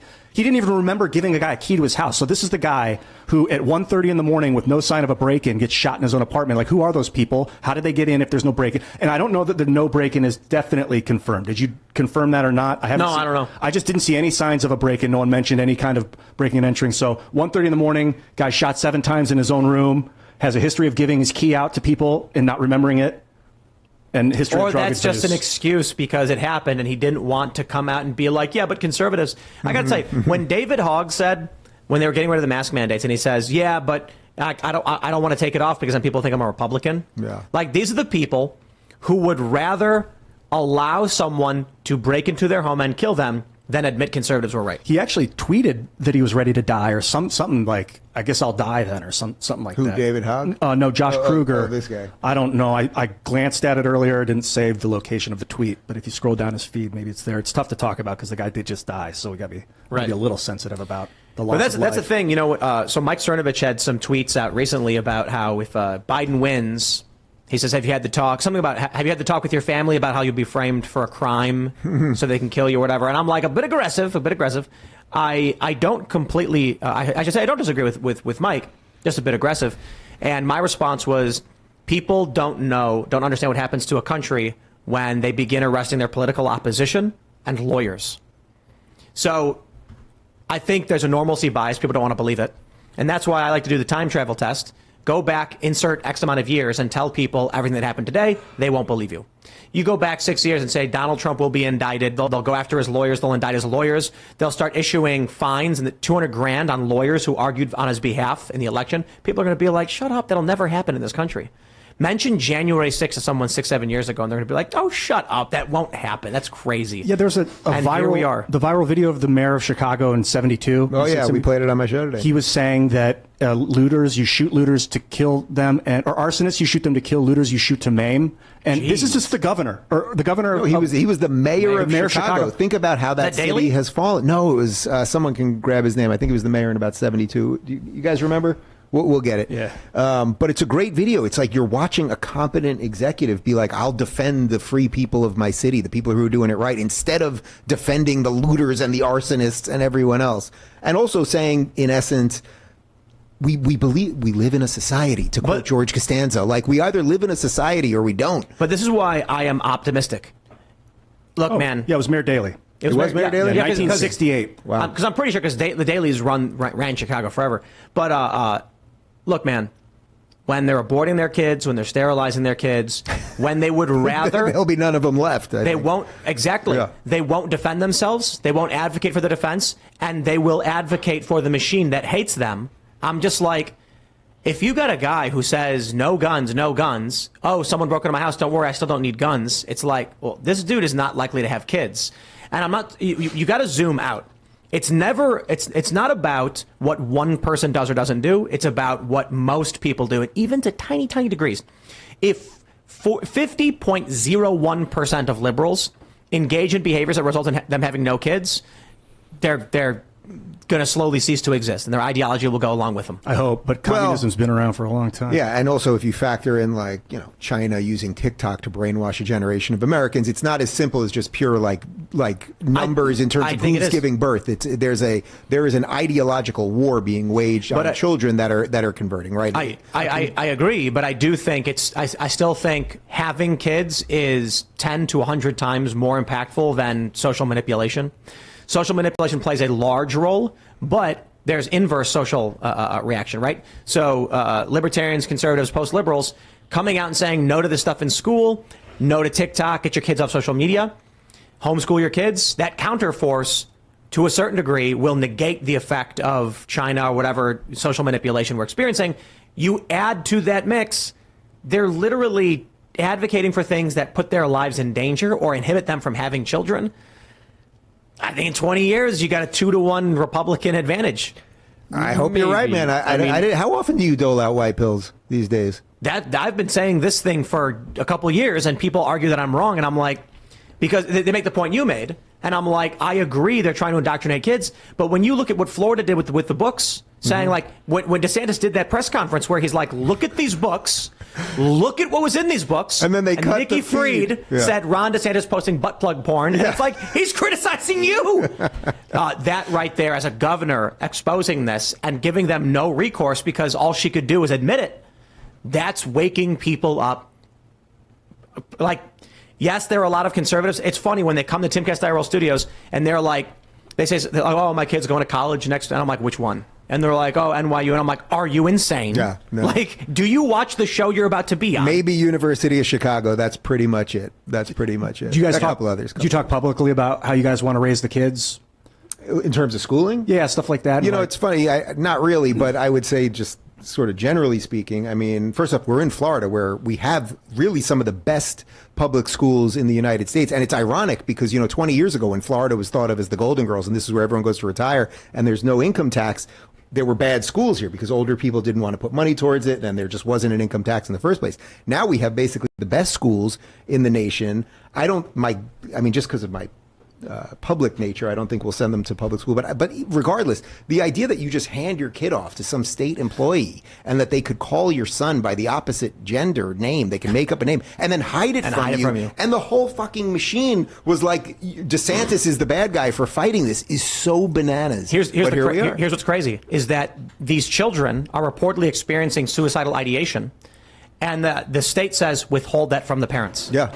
If the purpose of transition is to reduce suicidal ideation, why would you withhold that information from the parents? It's a lie. It is a lie. What do you think about like giving kids access to the TikTok, the internet?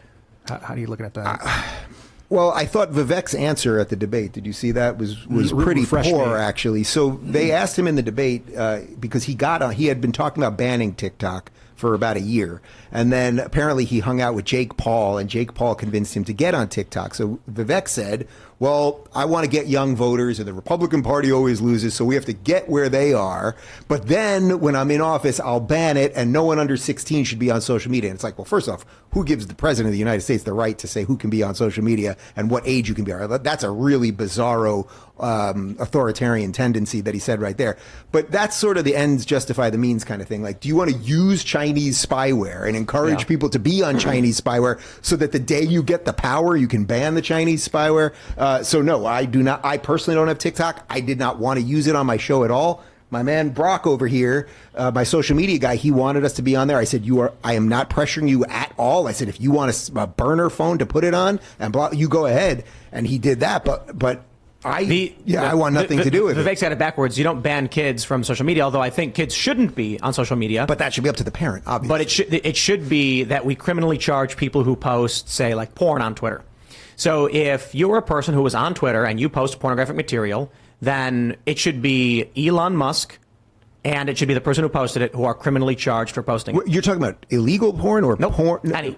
But wait, you're saying that's how it should be right now? Yes. I mean, so you want Elon Musk to be held account for for legal porn that's on the platform? Yes, I do. But so let's put it this way. So you have a disagreement of just policy with him because he said it's fine. Right. So imagine you own a bookstore And that's all it is. It's a bookstore. But you know that a lot of the books in the store are graphic, hardcore pornography, and you allow children in. Guess what's going to happen? Yeah, right. if you have an adult bookstore and you allow children in, the police are going to come and you are going to get in serious trouble. So you want some basic parental rules around Twitter? I actually don't know what. I have no idea. I'm singling out Twitter kind of as it's the shock value to say Elon Musk, right? But the reality is, my question, and we've talked about this quite a bit, how did we get to the point in society where we've decided that we have the internet, which is effectively public streets? And you know what? You might ask your 10-year-old to go run to the store and pick up a thing of some milk, right? Right. It's no big deal. But then there's someone standing in the street corner and they're waving around a big picture of adults in hardcore adult activities. The kid sees it, freaks out. Anybody who sees it, they call the police. Guess what the police are going to do? They're going to arrest that guy, and they're going to say you violated a whole bunch of public lewd and lascivious laws, indecent exposure, etc. But the internet, which functions essentially is in a similar way, it's a public space where people can post things. There's no repercussions for any of these businesses to allow minor children, the age of 13 and even younger, to access things that would otherwise be illegal to distribute. So if Twitter had the same regulations related to age that I guess Pornhub has, or something where you have to click something, you'd be okay with that. You need an ID. Meaning okay, but you're saying as long as there's some system in place where I just don't know what the deal. I have no recollection when I signed on to Twitter. Do you have to say your... Yeah. You want to go to an adult bookstore, you walk in and say ID, please. You show them your ID and say, okay, now you're old enough to be in here. Right. That's because we don't want kids going into adult bookstores. Twitter should be the same. If you post lewd and lascivious adult activities, should put a blur over the image. Right. And then only people who have verified IDs can view these controlled images. Right. It's interesting because Elon has a different policy on this than you can't do that on Facebook, right? I haven't been on Facebook in years. I have no freaking clue, but I'm sure you can, right? Yeah, I'm pretty sure. You actually could, but it's extremely borderline. So when you're on Facebook and Instagram, it's women with wet T-shirts on, and you could pretty much see everything. But therefore, it is not her being naked. It's still somehow allowed. But you can't, you can't put usually porn, shown to a lot of people's algorithms. You can't put porn on Instagram, but you can, but not explicit. So there's a lot of tricks they do to get around it. Yes. One of the tricks they do is when on Instagram, you know how to do the mosaic where you upload a bunch of pictures and then it makes your feed grid. It like creates the. Oh yeah. So so each individual photo is not. But altogether, it's right. Wow. They got the tricks. Christ. They got the tricks. But my point is simple. I am not literally saying I believe in the moral absolute position that, we must do these things. I am saying if it is the standard right now to say kids can't drink, kids can't look at porn, you need an ID to enter this establishment, why don't we have those same restrictions? How did the internet come to be that we just assume as a society it should not have these safeguards for children? Probably because a lot of it was built by 16-year-olds. Like sitting in their room. I think it was because it was never taken seriously. Because in the early days of the internet, they were just like... It was the Wild West. Nobody knew what the hell was going on. Nobody used it. Yeah. We're now at the point of ubiquity. The internet is everything. And we've not stopped to ask ourselves, are we okay with creating public highways and public streets where children can get access to graphic murder, snuff, and hardcore porn? To be honest, I'm okay with the highways being there. We just need to police them properly. Because if you go after the network for something that happens on the network, you'll end up crashing the whole system. But this is my point. The person who posts it. But the solution there is, I don't think we should ban porn. I think the way Twitter and every platform should work is, if you post it, it is blurred and you can't see it unless you have verified your age. It would be an interesting conversation YouTube does this. With Elon. Yeah. YouTube sort of does this, but they don't have any real, YouTube will age restrict certain content. But all you have to do is log in and claim you're a certain age. You don't need an ID. Or you could shove things up, and still be on YouTube, and that's totally fine. Well, there was a question. There was a particular video that we can't even describe. That's allowed, and YouTube put their stamp of approval on it. YouTube had videos with millions of hits called "What's in My Bum," where they would show people, and then they'd have to guess what was. And I'm like, this is not. Not just items, but other individuals. Right. Pornography has been... individuals. Yeah. But, pornography has been weaponized. There were other people up there? Yes. What are you saying? Well, still there. Like a midget? What are you talking about? Don't get any ideas here, Ribbon.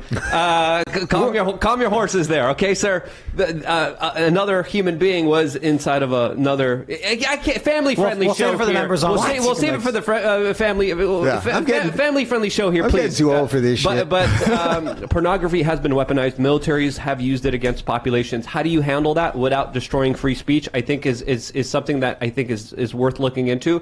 But I think we should always try to prioritize freedom of speech without violating and destroying and running a fifth generational warfare program on the future of this country. As of course, it's not just TikTok, it's not just Instagram, it's Hollywood, it's corporate America, it's BlackRock, it's the ESG score, it's the banks that are all working in tandem, destroying the children of this country. And, you know, I want to agree with you, Tim, but I think when it comes to your kind of white pill moment here, it could go either way, because if we look at the kids of Kellyanne Conway, you look at her daughter, you look at Elon Musk, he has a non-binary child. How in the world did that happen? Yeah, one Why of nine, did that though, happen? right? You could lose your kids One to of the nine. machine. You Yeah. could also lose your kids to the state, with CPS being overly aggressive and going after parents and also abusing and hurting children in other unspeakable ways. So I think the fight is there. How do you handle it without giving the government more authority over you, I think, is the question that I want to answer. Well, I think, Tim, without belaboring the point, I don't think you really want to go into all of the companies and force them to do all sorts of things. But it sounds like to me you want at least the internet service providers to have a little more control over things, right? Because Elon is running a private company. So to me, he can do what, my personal belief is he can do what he wants with it. No, I disagree. Yeah, you don't think he can do what he wants with it? No, I think... No, if he's... Okay, go ahead. Like, I don't want to put words in your mouth. You can't sell booze to 13-year-olds at a bar. No. Within the confines of the law. Right. I think as long as he's within the confines of the law. And that's where we're getting, I guess... He's not. Well, then... It is illegal to run a business that delivers pornographic materials to children. Elon Musk is doing that. I guess under the way you're saying it. I think it's not under the way I'm saying. Yeah. It's like... No, I just don't know. I'll take your word for it. I just don't know exactly what the sign-up process is on all of that stuff. But so I believe what you're saying. Yeah. I think because you need a bank account. I signed on 12 years ago. I have no idea. Any internet access, you need to have a bank account. A kid can't get internet access. That's not true. No. I don't... Well, you're talking about Twitter itself, just a service that is quote-unquote free. You can't, like, the fact that these platforms exist and outright say you have to be at least 13 years old to use it means, okay, fine. Your parents can drive a kid. A kid can't get to the adult bookstore because it's 10 miles away. So his parents drive him there, but then they say... Yeah, they drop him off around the corner. They don't know what he's doing, and then he goes around the corner. And the kid goes into an adult bookstore, and there is Mark Zuckerberg and Elon Musk being like, hey, you're 13, you're good to look at all this stuff, don't worry about it. I don't understand how that is. You got to have sensitive filters, but it's hard to make sure that they always work. And like to destroy the network because one of them got through is a risky problem. Is the argument that we've come to a point in society where we decided that porn should be available to children? Is that the argument? No, that's not my argument. No, I mean my point is like no one will disagree. Right. It is a fact. If you go to an adult bookstore, they say you need an ID to come in, otherwise we'll be breaking the law. Yeah. The internet quite literally has porn websites.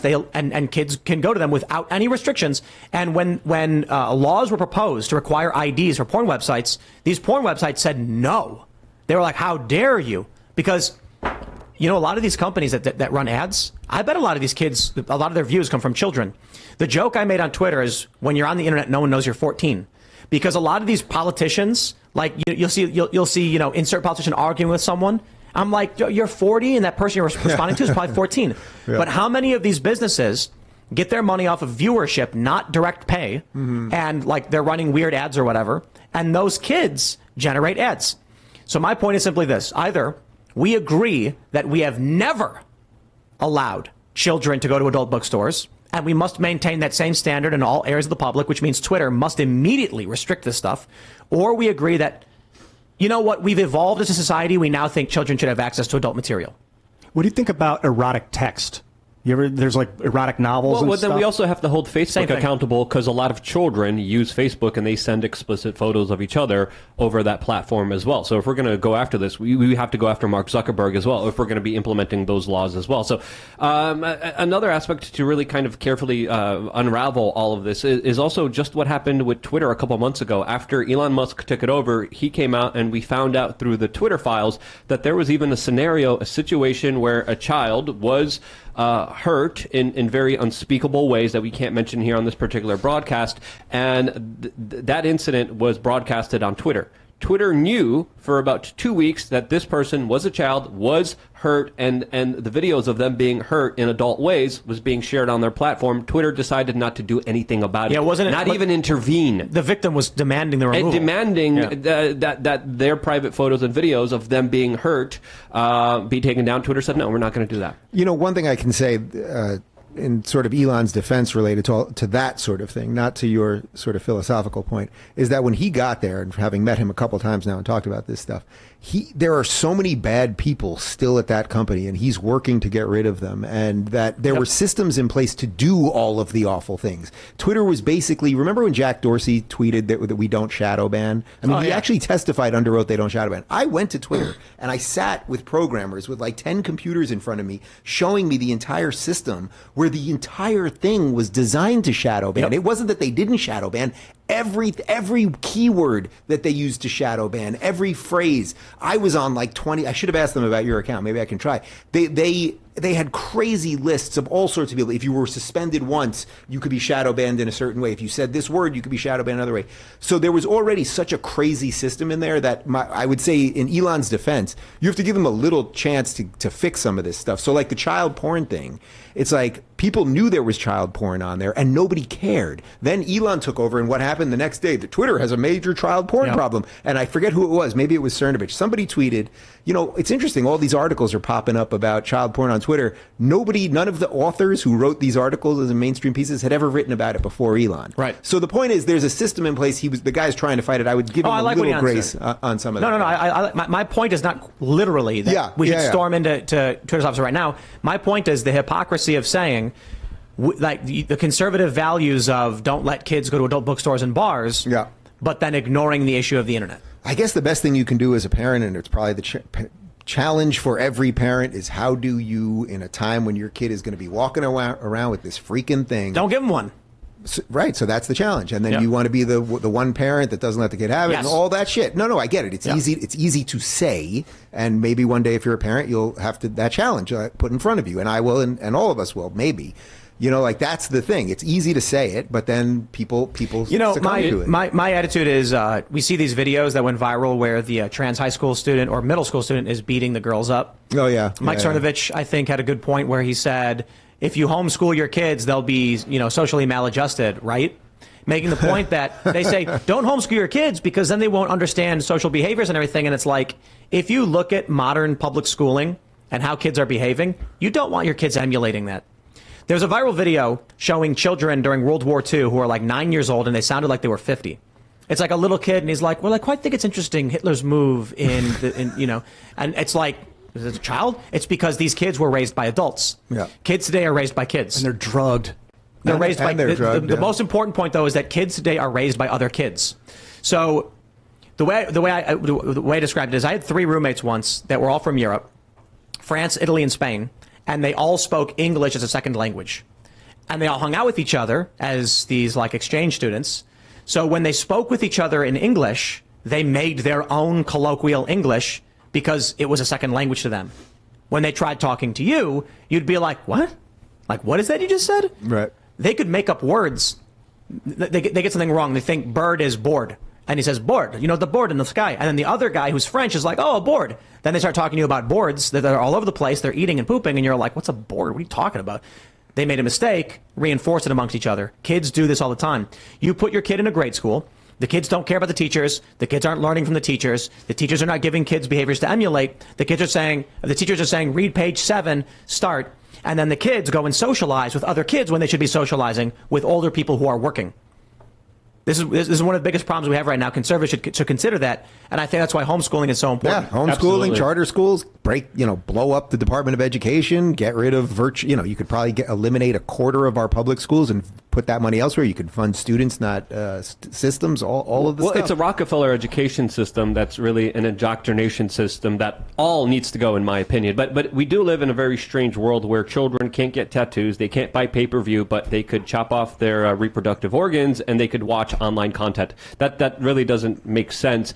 And we do see online content weaponized. It is destroying children. It is destroying families. It is destroying relationships. It is having a severe effect where people are not having enough children. We're having a huge population crash that does deserve to be addressed very seriously. We should protect the children, but at the same time, I do not want a digital identification government federal system watching and telling me what I can and cannot do. So I think there's a fine line between the two. I think personal responsibility, homeschooling children, raising your children without a cell phone, and teaching them that there is a lot of very bad people out there that prey on their weaknesses, that psychologically lie to them and abuse them and hurt them in many ways where it's done subconsciously, I think is something that's going to be very tough, but something that's needed more than ever. And as a parent, you are responsible for your child and no one else is. Look, you can be lazy and you can be a not great parent in a time when the system basically works, but in a time when the system doesn't work, and that's obviously, where we're at a certainly at a national level, you just don't have that luxury anymore, and you have to get involved one way or another. Do you think you'll attempt to prevent the kids from getting cell phones? I'm going to try to push it as late as I agree with Tim in spirit on that. Like the answer would be no. I'm going to keep them off this thing forever. But you're going to figure it. I can tell you now. Like they're only one. I got two kids who are one. We don't have any TV on ever. But every now and again, if we need a freaking break for 5 minutes, we put on Miss Rachel on YouTube, and she's doing better numbers than Timcast. This woman's killing it, okay? Now, she's like the one that they say you could have them watch, and she's not breaking their brain. Just be careful for the auto. No. Right. So what might auto play next? Sometimes I find, an ad will kick in the middle, and it's an ad about like a shooting somewhere or something. Wow. Like there's all sorts of weird things related to that. Now, I don't have YouTube Kids, I don't think, so I'm doing it on the regular YouTube or whatever. But the point is, all of that, it's all easy to say, and the best you can do is the best you can do. Right, but Dave, you don't got to worry about cell phones. Right, by the time it's going to be lodged in their brain. Exactly, they're going to be Neuralink, man. Yeah. They're going to be like, but Dad, John at school's got the Neuralink. I want the Neuralink. They're playing video games. Print something out of their ass. Are you going to get the Neuralink? Yeah, enough. No, just like a little bit of quiet. Do you think you'd get it? I mean, again, it's one of those things. It's like we can all say no to all these things. We can all say, boy, the Matrix was a warning, and I don't want to be in Ready Player One. But then it all comes, and then a huge swath of people do it, and then it becomes ubiquitous, and everyone starts doing it. And then, yes, some people will kind of not do it. You'll have no choice. I'm thinking if your kid does or they'll force you on, because if you're not in the system, they will view you as a terrorist. It's not that. It's not that extreme. It's going to be you're going to go to the new Taco Bell kiosk, and they're going to say, "Oh, we got rid of touch interface. It's all neural interface now." And they'll be like, "Well, nobody uses touch interface anymore." You're gonna be like, "So how do I use the kiosk?" "Well, do you have a Neuralink?" Like, "No, that's all we do." Have you seen the hand thing at Whole Foods? Yes, they have it already. I saw it for the first time when 2 we were weeks ago, flying out here in the airport at DCA. They had an Amazon store. And it was walk in and take whatever you want. And you walk up, you scan your hand, walk in, take whatever you want, and you walk out. And I was like, no thanks. Apartment buildings have that right now, where if you want to get to your floor, you have to give them a palm print, and then you get to your floor in the elevator. To, I mean, this is like Minority Report, where Will Smith, Tom Cruise. Thank you. Tom Cruise has to take the guy's eye to get through the thing. Like, that's where this will all lead. We're going to be chopping off people's hands so you could buy a fucking what do they sell at Taco Bell now? Jimmy Gordita Supreme? Cheesy Gordita Crunch. Okay, thank you. It's been a while. This is exactly why I'm with what you're saying, Luke, that I don't like the security state overlooking and banning porn and restricting this, because if someone gets a hold of that apparatus and is like, you know what, showing elbows is pornography, ban them all. Like, that could happen if that infrastructure gets built. The individual needs to decide what is right for them, and clearly there is a war against them that is destroying them in many different ways. How do you have that fine balance? I think we have to preach personal responsibility, but we also have to live it ourselves. So good luck raising children. It's not going to be easy. A lot of people are having a lot of problems, so best of luck to you. As of course, we are already mind-controlled. We are going to go to Super Chats. We're going to go to Super Chats and take your questions. So smash that like button, subscribe to this channel, share the show, and head over to timcast.com. Click Join Us, become a member. Members only show will be kicking off in about 25 minutes. And we've got some good spicy stuff to talk about. Tim, can I do a 10-second fact check? Because I got the numbers that we were talking about before. With the day DeSantis became governor, Democrats had 300,000 more registered voters in Florida. Republicans now have 500,000 more. So it's an 800,000 swing. Yeah. Do you know how many of those were people that switched parties versus how many people immigrated and emigrated? It's a great question. I don't know that. I would say we know nationally it is a large number. Switches? We just had the Dallas mayor. I think it was Dallas, right? The Dallas mayor. It was Dallas. Yeah. It was Dallas. That's just switched Huge. from Democrat to Republican. Yeah. All right, let's grab some Super Chats. We got Culture Abduction says first, and any update. Oh, first, congratulations. You are the first Super Chat. Any updates on the Timcast app for Apple? No. I'm looking to see if anybody in here who knows. Looking at the dog? I was seeing if anyone from the crew is here. They are not here. It's in review. Apple is really hard to get. Yeah. So, all right. What else do we have? Draxus Storm Shadow says every ballot should have a tear-off tab with serial number on it. You should be able to take your serial number home and check a website to verify your vote was recorded properly, or a receipt. Right? They don't do that. Other places do receipts. It's a state issue, though, so I certainly agree. Raymond G. Stanley Jr. says, Tim, imagine being so dumb you think a fire alarm is a door handle. Dems have gotten so used to lying it comes naturally these days. Also, why do they care even about January 6th? It was just a prank, bro. I do love that idea that Bowman, come on. No one really believes that he thought it opened the door. You never know. I mean, the IQs have been dropping. I know. In the United Don't put States, anything over the stupidity of the American people. I suppose Hanlon's razor, right? Never attributes to malice, which can be explained by stupidity. Although but there's definitely some malice involved here. Right? So, Did he? The question is, was he trying to shut down the vote or delay it? Either way, he should get a criminal charge for pulling a fire alarm, right? Something. At least an acknowledgement. Moot point. You Fire alarm. Does this open the door? Yeah. I don't think a judge would buy it. Yeah. I think a judge would be like, nice. Imagine a dude commits a crime. Imagine a kid in a school Does goes the to the trigger judge. make the bullet I thought go open off? the door, Your Honor. He's like, nice try. Right. Bangs the gavel. All right. Fix Bayonet says Matt Gaetz should draft a bill as a joke that fully funds Ukraine if the Democrats drop all prosecutions of Donald Trump. Get Peter Zeihan on to talk about graphene and hydrogen fuel cells. Oh, I like that guy. I didn't know he knew about that stuff. Let's do it. All right. What is this? Amasong says, whatever happened to Free Tibet? Yeah. I have no idea. I saw them everywhere. What's going on And in now Tibet? They're not existing. I know there's been Chinese oppression. Yeah, at least I've it's heard. actually just completely fallen off the map. Yeah. Makes you wonder. Nobody cares anymore? I have no idea. Oh, I've been very busy at work. yeah. See, we just out of sight, out of mind. Inflation. I don't know what to say. Jeffrey Kovar says, did you guys see the U.S. debt clock? Matthew Yep. 2112 was posted dead center on the website earlier. Jesus is Lord. God bless Timcast and crew. Was that like a big deal? Wait, what? U.S. Debt Clock it's usdebtclock.org. And it's a great website. And they posted Real front and time center, debt. Jesus is Lord or At something? least I saw a screenshot that said that. I don't know if it was real. It looked real. but was a Google it. What do you screenshot. find? I'm going there now. I think a lot of people are But going why is there it? right Why now. is that? It's a .gov website? No, .org. Right. That's it's a private website. Yeah, it's somebody. Right. And it looks like they've taken it down. Oh. Well, just search the news. Don't search the actual website. Yeah, I saw a picture of it. I'll look for it. But, I mean, if people report on it, I guess. Here we go. Shane H. Wilder says there are too many things slipped into omnibus bills. MNSB 2995 had a provision in the 909-page omnibus that legalized abortion up to birth, negated life-saving care for born-alive infants, and ended informed consent. What? When was that? Was that the recent one? Because how does that get through? That was what I was saying. They should have just, like, when the omnibus is being made, be like, oh, yeah, just slide in one sheet of paper that says, like, Donald Trump is president.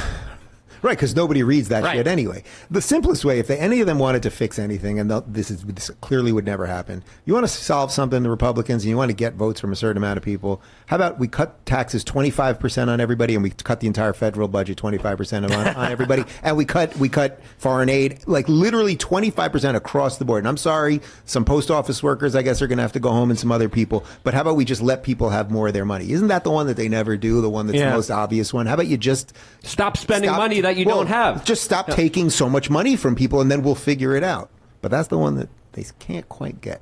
Let's see what we got. Lakuva.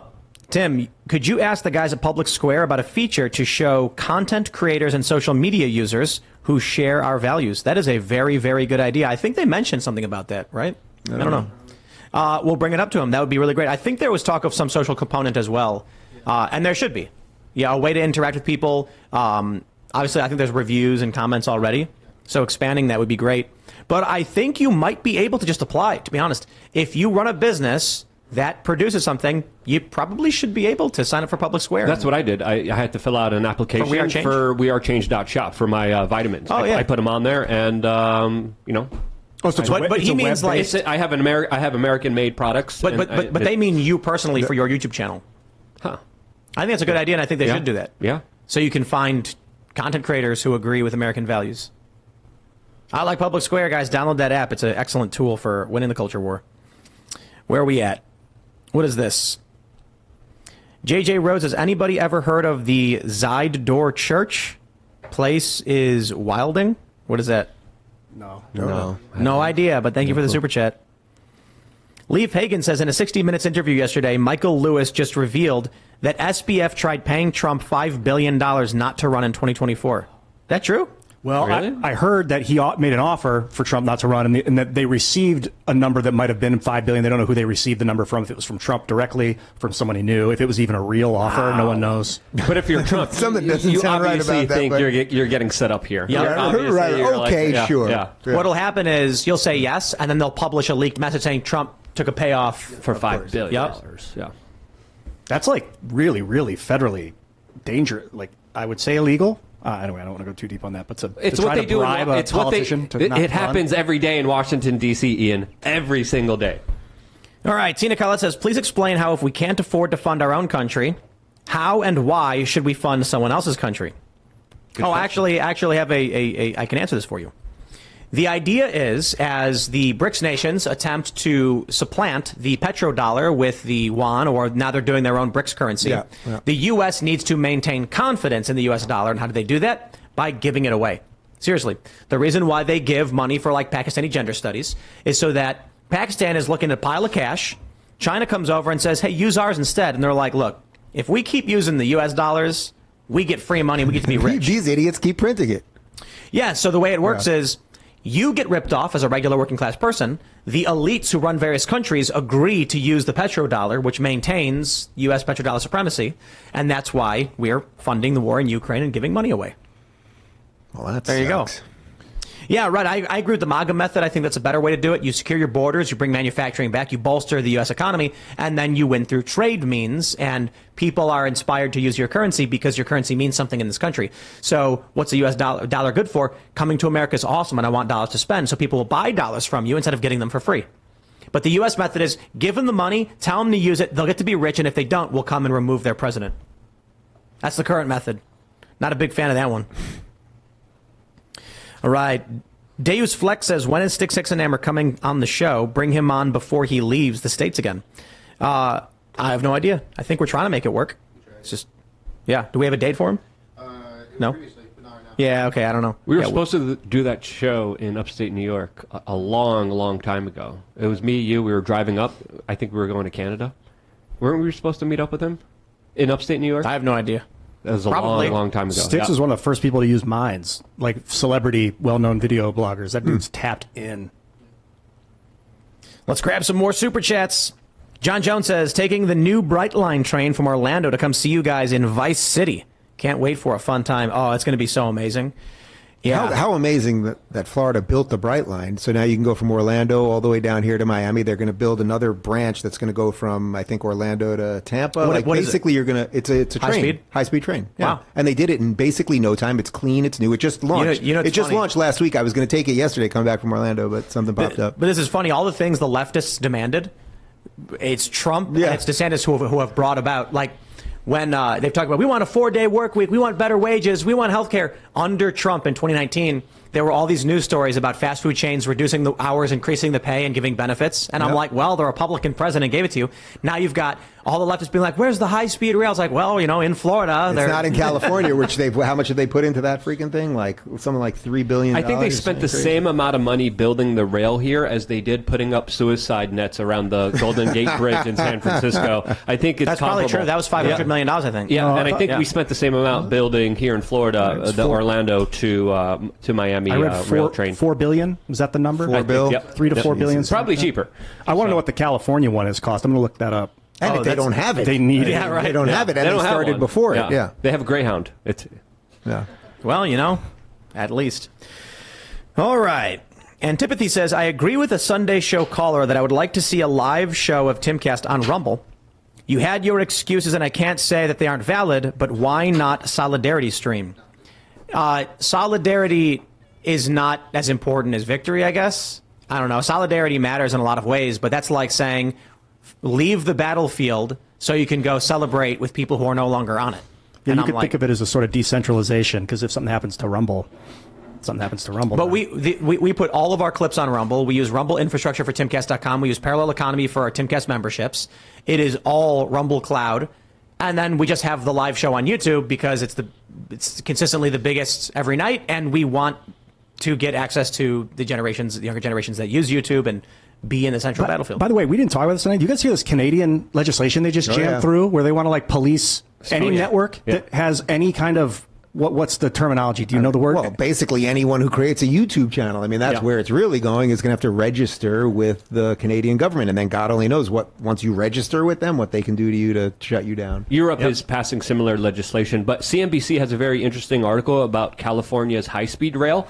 And they're reporting that it's running out of money. And for 15 years that it's being built, there hasn't been a single mile of track laid from the rail in California. Hey, people are evil. And Gavin Newsom's going to be president. That's what a how world. corrupt. What a world. Yeah, that's how corrupt the state Here's is. what you got to watch out for, Dave.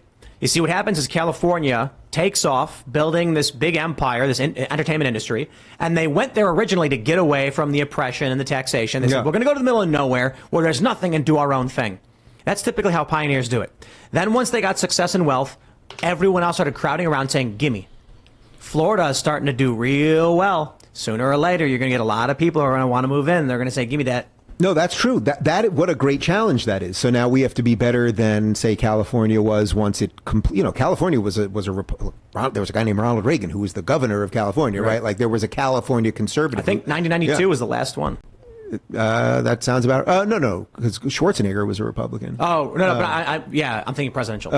But anyway, point is, yes, it's a challenge and it's a function of success, right? Like good times create weak men, and you guys know the thing. So it's like Florida will have that challenge. More people will come here, and then you have to work harder to defend those rights and defend the good life, basically. Yeah. Train54 says a Luke per day keeps the Seamus away. Damn right. We don't want that dirty potato man anywhere near here. Well, he's on his way over. Really? Yeah. Are you kidding me? No. Okay, good. wait. You mean you're He's kidding coming. me? No. He's coming no to way. hang. He's coming no for way. you. He's coming. He's not welcome here. He's coming. Yes, he is. No, We've he's not. invited him. I'll deal with the potato. I'll deal with the potato man later. He called us and he was like, "I've got potatoes for Luke," and I was like, "Come on, man." He messaged me too. He was like, let's finally do the show. We were supposed to do it. I'm like, I literally just texted him. What? We were supposed to do a show together, and then he ditched on me last minute. Oh, Sounds like Seamus. So very disappointed in the potato but man. they were doing the potato festival. Just kidding, Seamus. No, there was no potato festival. I would have excused him doing a potato festival for not doing a show with me together, but that's a different issue. Again, Well, he'll be here. expect some fireworks. Seamus Coughlin coming in hot. Yeah. All right, what do we got? What is this? Corey USMC says, working on my birthday, but I have some homegrown chicken tenders and Timcast IRL. Happy birthday. And that sounds amazing. Homegrown chicken tenders. Yeah, amazing. I've got a video I recorded today about a rooster named Andre. About what it means to be a man. Yeah. Andre gave it all. Andre, I tweeted about this. He was a rooster who sacrificed himself fighting off a raccoon to save his hens. How many you got now? Too many. 30? More than that. But at two different locations now, so probably like, I think 90. Do you guys have chickens? We had 3 backyard chickens. I had Blanche Featherow, Princess Leia, and who was my third chicken? Is it Kim Kardashian or they were? We nailed it with the names. We have Margaret Hatcher. That's good. That's pretty good. Yeah. Feather Locklear. That was another one. We just gave only like the original chickens that we got. Man, it's crazy. We got 7, and now we have an obscene amount. Roberto, the original rooster, his son died. Roberto had a heart attack and died suddenly. Yeah, we don't know what happened. But he has Roberto Jr. had several kids, so now we have RB3, Roberto Jr. Roberto the third. Yeah. Nice. And it's unfortunate because You're Roberto. going to let them use phones or what? No. Too young. In fact, we're actually quite concerned they are making more of themselves and would like them to stop, but they've started doing that. We did incubate a bunch, but now they've started taking it upon themselves to make more of themselves, and we're not too fond of that because Life finds a way, dude. Too many. Jurassic Park. There's nothing it you is can really do. amazing when one day you go in there and you hear cheeping, and then there's like a chicken sitting there all flat and like looking at you and yelling at you, and there's babies. It's wonderful. And then they walk around, they follow the mom, and they're eating. It's You fun. do know what happens to an egg under the right circumstances. That's absolutely it yes. can become a chicken. It's That's bananas. It does. Yeah, it's crazy. Yeah. And when you can eat them. You see at this period where you can eat them in the egg, or you got to wait. Like 9 months after the egg. But there's that period where you can't. Some people eat the raw baby chicken. Not raw. I don't know why I said you raw. ferment it. They take the egg when the chick's fully developed, they vinegar it and then bury it in the ground and then wait a month and then eat it rotten or whatever. Baloo, yeah. In the Philippines, they What do is it all called? the time. Baloo? Yep. Baloo. Yep. Yeah, but I was reading something about people in like the Arctic Circle eat a lot of rotten meat because the meat itself doesn't have enough nutrients, but the bacteria festers on it and produces more of the things you need, and then you eat it rotten. It's better for you. I don't know if that's true. I don't know. But that's something to do with why they do stuff like that. Here we go. What is this one? Lurch says BDS is banned in government work, hardly 1A friendly. Oh, that's in Florida, right? What was the deal with that? I think Boycott, there was a banning of criticism of Israel on college campuses, which I think it's like an oversimplification of what it actually exactly. was. Yeah, Right. but there was that is very troubling legislation. There also is red flag. Well, I don't think it laws. was criticism of Israel. I think it was companies that were singling out Israel, that they boycotting were doing Israel. Yeah. So yeah, but still, to me, I don't like that. I don't like the red flag laws. I think we should also criticize the state and try to make it as best as we can. All right. Dick Dickerson says, sorry, Luke, Florida isn't the Alamo. My free state of Missouri does more for freedom. I don't know about that. Moving to Maybe we don't pay enough attention to Missouri. Yeah. I could concede that. You don't talk about Missouri. Yeah, I don't know about that. They arrested the McCloskeys. Yep. Oh, right. Yep. Yeah. And St. Louis. Yep. And then he ran for Senate. I guess that didn't work out. Oh, yeah. Well, there you go. All right. Dinner Mint says, hey, Tim, I love your show. I work for a company that will be starting a coffee and soda shop in Arizona. I know the owner very well. It's possible for me to connect you through Discord. Yes, by all means. And, a couple of things we want to do. Obviously, we're getting started with the launching the first coffee shop, then setting up the corporation and doing all the paperwork to properly franchise it. But we also want to distribute. We could have, stores carry Cash Brew coffee and, whatever. If not, setting up your own when we are able to. There we go. Let's grab some more super chats. What is this? Someone yelling about Luke? I don't know what they're saying. They're just saying, I just joined Luke. Hi, it's me. Not that it means anything. Hi, Ian. Hi. All right, Ryan Job. Thanks for the super chat. Thanks, Ryan. Hey, Ryan. Steven says, Madison Cawthorn exposed Kevin McCarthy 2 years ago, and look what they did to him. Really, what did he do with McCarthy? With McCarthy? I don't know. I remember he did that whole thing about it. They're all having coked up orgies. But is that what he's talking about? But I don't know that he mentioned McCarthy specifically. Yeah. I want to talk to Kevin because you've said you've interviewed him a couple times. Gives me hope because I get the vibe of the Trudeau vibe from him lately. Like he's talking like this. Oh, his affect's a little bizarrely soft California. or something. But I could tell you, it's a little bit of Cali. From the way, from interviewing him, my gut sense with him is he's just trying on the margins. It's just not the most brave thing, but he thinks he's trying to do something. I don't think when people are just like, he's just an evil sellout. I just think it's too easy to do that. The guy from what I could tell, he kind of wants to live in the same country we all want to live. He's trying to do what he can on the margins. Maybe it's not good enough. Maybe it's completely ineffectual. But I don't think he's the worst of the worst in that sense. What do we got? Steve Wanamaker says, can we discuss the fact that all Chase debit cards aren't working and online accounts are not showing balances?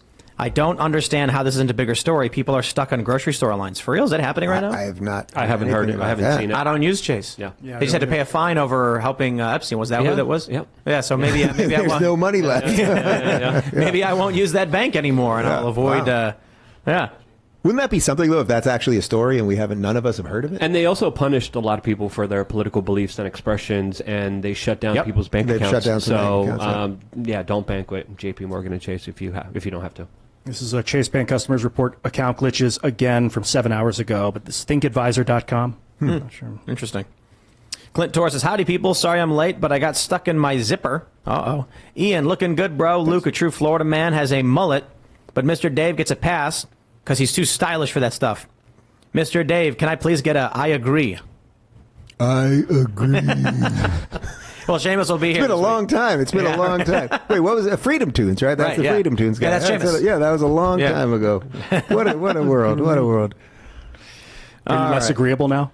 I think so. I'd like to think so. I didn't even think I was that agreeable then. It was just one of those things that just became a thing, you know? I was listening to people talk. But it wasn't real. And what Seamus said was it was just one time. I think what he said was he heard you say, I agree, and thought you said it in an interesting way. Yeah. So he wanted to say it a lot. Oh, that's good to know. Yeah, you know what's funny? Like people, when that thing first went crazy, people were like, Dave, are you upset? And I was like, are you crazy? Like first off, I love all these people. This thing is about my show. It means that we've done something, even if it's partly making fun of me or they think I'm too soft of an interviewer or whatever. I was like, this is the greatest thing ever. It's like, it's great. I did some other thing with him after that. I forget what it was, actually. If Seamus made a joke about Rick Williams, who said, that's my mom, nobody would click it, nobody would care, and they'd be like, what is this? The fact that everybody knew you and understood the references. I thought it was the greatest thing ever. Yeah. I don't know if people tell you a lot, but you kicked the door open on this stuff, like, early. Like 2017, you, Peterson, Brett, Weinstein, like the IDW, whatever has happened in drama and crap, like you guys fucking grabbed it and shredded it. I'll tell you, I spoke to Brett Weinstein while driving over here today. I'm as good as ever with JP. I'm going to do his art conference in London at the end of the month. A few of the guys have stayed sane. You know, Sam Harris kind of went off the deep end, and some of the others kind of lost it. But yeah, I mean, I was just kind of early on trying to make sense. We have no people trying to make sense, and that's all I was really trying to do. And I guess now we're in a major sense deficit, so it's come around. Thomas TJG says, I'm in California. They allow them to vote. There are areas where they hand out CAIDs and phones, allowing them to register to vote. Send journalists in Hemet and Adelanto area. You'll find them real quick. Just drive around. You know, okay. You remember Colin Moriarty? Do you know Colin? Yeah, Colin, he moved to Virginia, got the hell out of Cali, and he was getting, I think, for several years, voter ID, you know, to vote, ballots in Virginia to vote in California. Like, how much more do you need to know? They're literally sending them out of state for people who have left California. Yep. Like crazy. Yep. There was that famous, it was that Fox News story where a dude was from, I think, what is he, from Tennessee or from Arizona? He was like from Tennessee in Arizona, and then they sent a mail-in vote to his house, or they claimed he voted. He was like, I'm not there. I'm in college. I'm states away. Makes you wonder, man. Makes you wonder. Can I read one? Yes. The McGloon code says, Dave and Tim, if you each buy a new chicken, you could name them Tim Poultry and Dave Rubin. I'm gonna get chickens when I get chickens. Those will be the first. That's pretty good. My chickens when I get them. That's pretty good. That's got to be a rooster. You got to be two roosters. Yeah, that's all right. You know, now it's trendy to change genders. Not that there's anything wrong with that. Roosters actually don't really fight. That's like a myth. So we've got Cocktown. I was going to say there's a cock joke here. Go for it. Well, you know, it's just we got Chicken City, we got Cocktown. Cocktown is where we put all the extra roosters because I want to eat them, but my brother doesn't want to eat them, so we just don't. But they do fight sometimes, but mostly just get along. It's when if you take a bunch of roosters and put a girl in there, then they fight to the death. Just like real life. I don't know that they still do it, but like that collection of losers that was always making videos about me and you, they're gonna totally grab that one. Tim Pool wants to eat in Cocktown or whatever. Yeah. Like, well, I mean, dine in only. I'm waiting to make I welcome them here. to do it. You know, in Times Square, we put up a 95-foot tall picture of my cock on one of the biggest. Beautiful. Roberto Jr. Yes, no. I'm familiar with the internet. Yeah. We really did put Roberto Jr. on a 95-foot tall billboard in Times Square. And you want to ban that shit on Twitter? Really makes you. It's a rooster. Yes, Dave. I got it. I don't want to ban roosters. In fact, I strongly encourage people to get more roosters. In fact, I think people should tell the story of Andre the Rooster to their children to inspire them to be courageous and to understand the value of sacrifice. That's right. Yeah. But that video I recorded earlier today is going to be up on Friday, and it's how to be a man. You got to learn from a rooster. All right. The McGlone code says, Tim or Dave, here's a pair of chicken names for you. John Lenhen and Yolko Ono. It's hard to follow the other one because it was personalized, you know? Yeah. Pony Up says, get Colin Moriarty on the show. I think we were trying to book him a while ago. We just never did. Well, yeah. All right, everybody, if you haven't already, would you kindly smash that like button? Subscribe to this channel. Share the show with your friends. Head over to timcast.com. Click join us. The members only show is going to be good fun, and that will be up in a few minutes, so we'll definitely want to see you there. You'll also get to access to our Discord server where you can hang out with like-minded individuals and even submit questions and call into the show and talk to us. So definitely do that. You can follow the show at TimCastIRL. You can follow me personally at TimCast. Dave, do you want to shout anything out? I'm Ruben Report on the computer. And Cocktown. Right.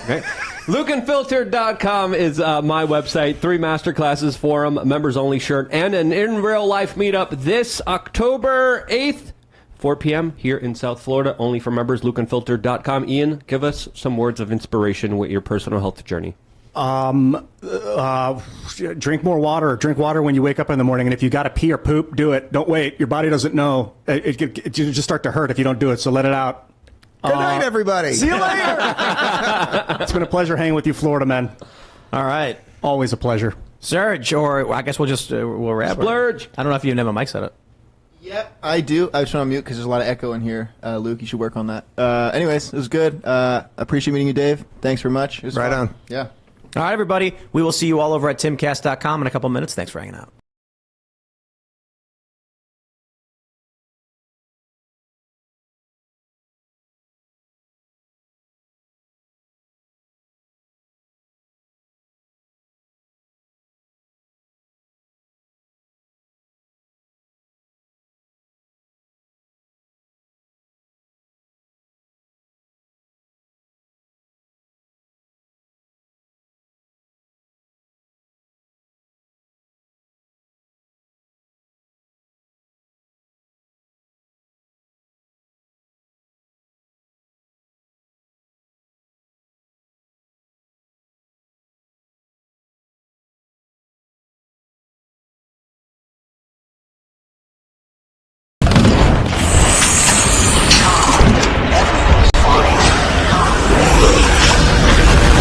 All of the following suggestions assume that you will have made some preparations beforehand and have conducted a brief area study of your region. For a deeper dive into these preparedness topics, please see the links in the description that provide a wealth of information on skills, gear, and strategy. Stay tuned until the conclusion of this video to access a comprehensive list of recommended gear. In the film The Miracle Mile, there's a gripping scene where people learn about incoming nuclear bombs with just 15 minutes left. Panic ensues, leading to chaotic scenes. However, what if it's an information blackout?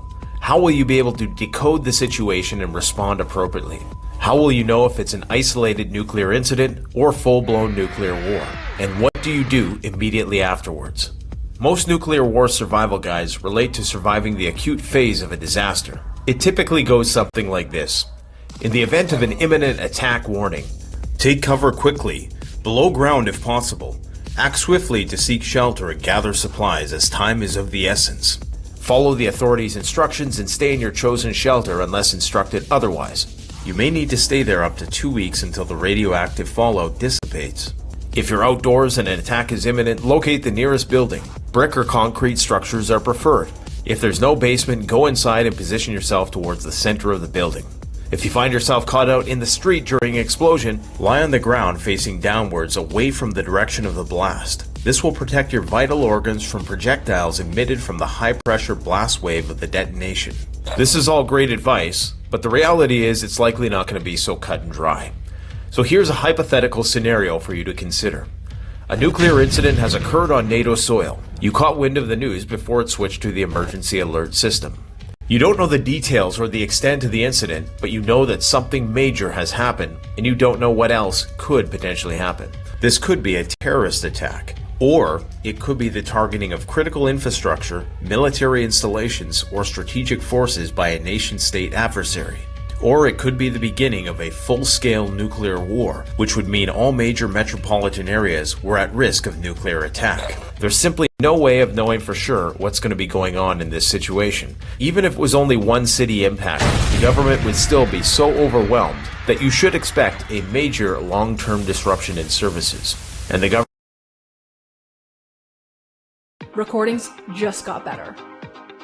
Hey, it's Dana from StreamYard. I'm so excited to announce that local recordings are now available on StreamYard. Have you ever done a recording where you're The government will likely immediately impose martial law to quell any unrest that arises. You may be in a rural setting far removed from the event. If so, your job is to stay put, and you will need to determine if you're in the path of fallout. You can do so by accessing numerous nuclear fallout projection maps online prior to any event. If you live in a major city, however, you may want to consider temporarily evacuating if you have the means to do so. You want to do this before everyone gets the same idea at the same time and the roads are clogged. If you live near military bases or Minuteman missile silos, you may also want to consider temporarily relocating. Step 1. Muster and roll call. Locate all your loved ones, friends, and extended family if possible. Consider having everyone muster to whoever's home is the safest location.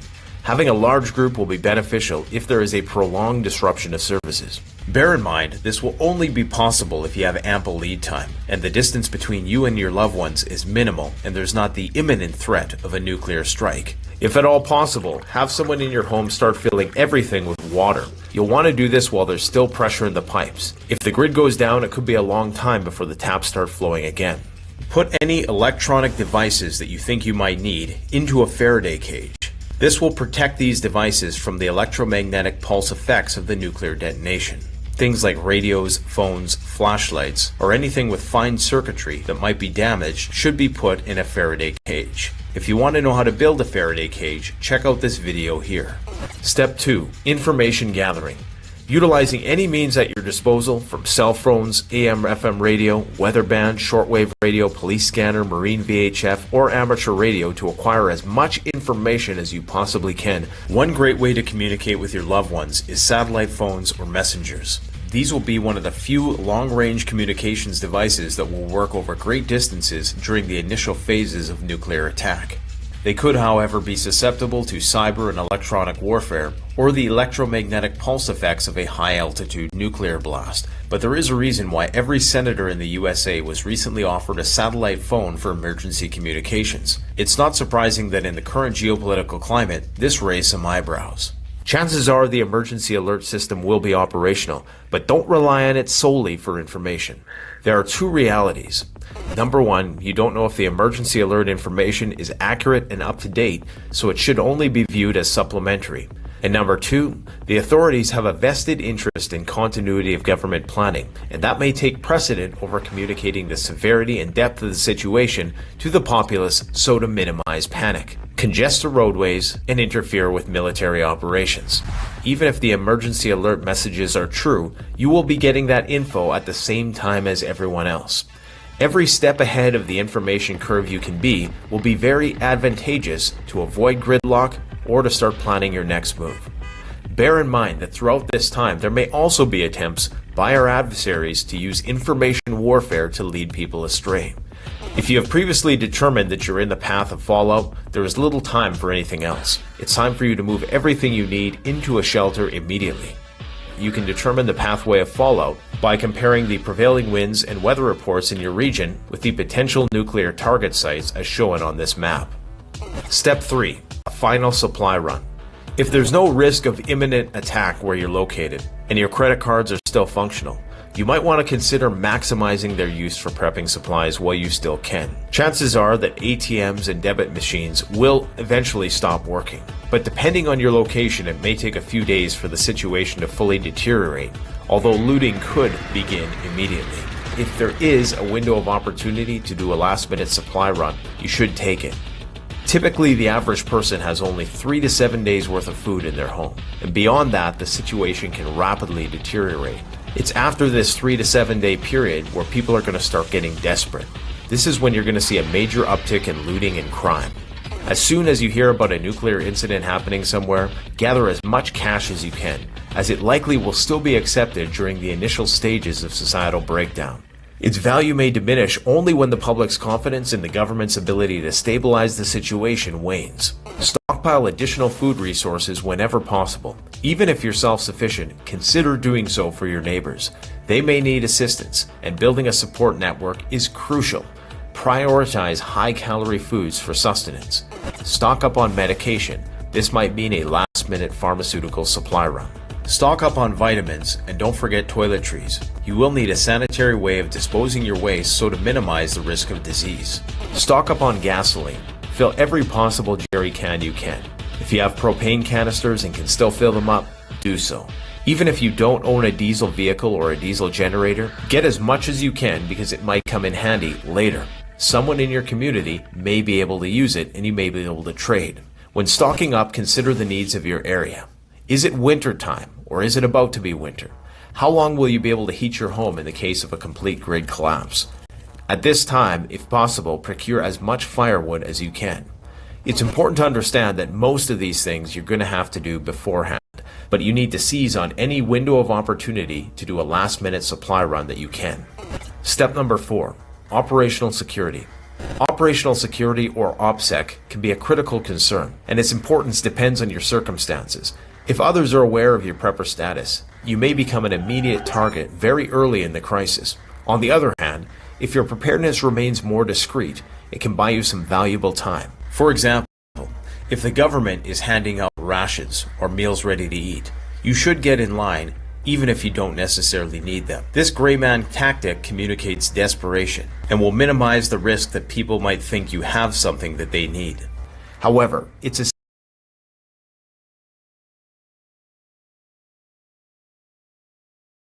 'Twas just getting dark on Halloween night. Monsters and ghosts were out for a fright. You're the envy of the boulevard, and your awesome treats are... It's essential to strike a balance. Share resources strategically without drawing undue attention to yourself. It's important to remember that as much as desperate people may be liabilities, they may also be assets. If you have an off-grid power supply, it's wise to avoid excessive cooking and power consumption, as these activities can attract unwanted attention. As desperation grows, people's senses will become more heightened, making it crucial to maintain a low profile. It should go without saying that security should be top of mind from the get-go, but increasingly more so as the situation deteriorates. If there is a window of opportunity to stockpile ammunition, that's an opportunity that you should probably take. In the event of a complete government collapse, power vacuums will most definitely emerge in your community. It's essential to identify the influential figures or leaders within your community in advance of any such event. It's highly possible that municipal law enforcement and gangs will vie for control over your region. If your community fails to organize and assert itself, you may find yourself under the control of one of these groups, which would be detrimental to your safety and well-being. Beware of imposters during times of crisis. Some individuals, possibly even those claiming to be law enforcement, may falsely assert authority to confiscate your belongings. They might allege that they're acting on behalf of the federal government's continuity plan, but how can you be certain? It's crucial to verify the legitimacy of their claims. Even if their story checks out, you and your community will need to assess whether or not you believe these orders are legitimate and have your best interests in mind. In situations like these, numerous complications can arise. It's worth noting that many governments have war powers declarations that grant them the authority to seize property during wartime. Familiarizing yourself with the relevant laws can be essential for making informed decisions. In previous videos, we've explained how to conduct area studies to familiarize yourself with your surroundings before disaster strikes. We've conducted extensive interviews with nuclear experts on the topic of detection and treating radiological injuries. We've also shown you how to build nuclear preparedness survival bug-out bags. We've interviewed nuclear fallout shelter and bunker experts. We've also done videos that breaks down all of the less obvious indicators that nuclear war might be imminent. We would strongly encourage anybody who is serious about preparing for a widespread radiological emergency to watch and download those videos. Here is a list of items to get prepared for the worst of worst case scenarios. Number 1. The book Nuclear War and Survival Skills. Number 2. A shortwave radio like this Kaido radio shown here. Number 3. A chemical, biological, radiological, and nuclear NATO 40mm gas mask. Number 4. A level B hazmat suit like this Haz suit by Mira Safety. Number 5. MREs and or freeze-dried food. Number 6. A luggable loo and sanitation agents in order to manage human waste. Number 7. Antibiotics and prescription medications. You can get these from jacemedical.com. See the link in the description.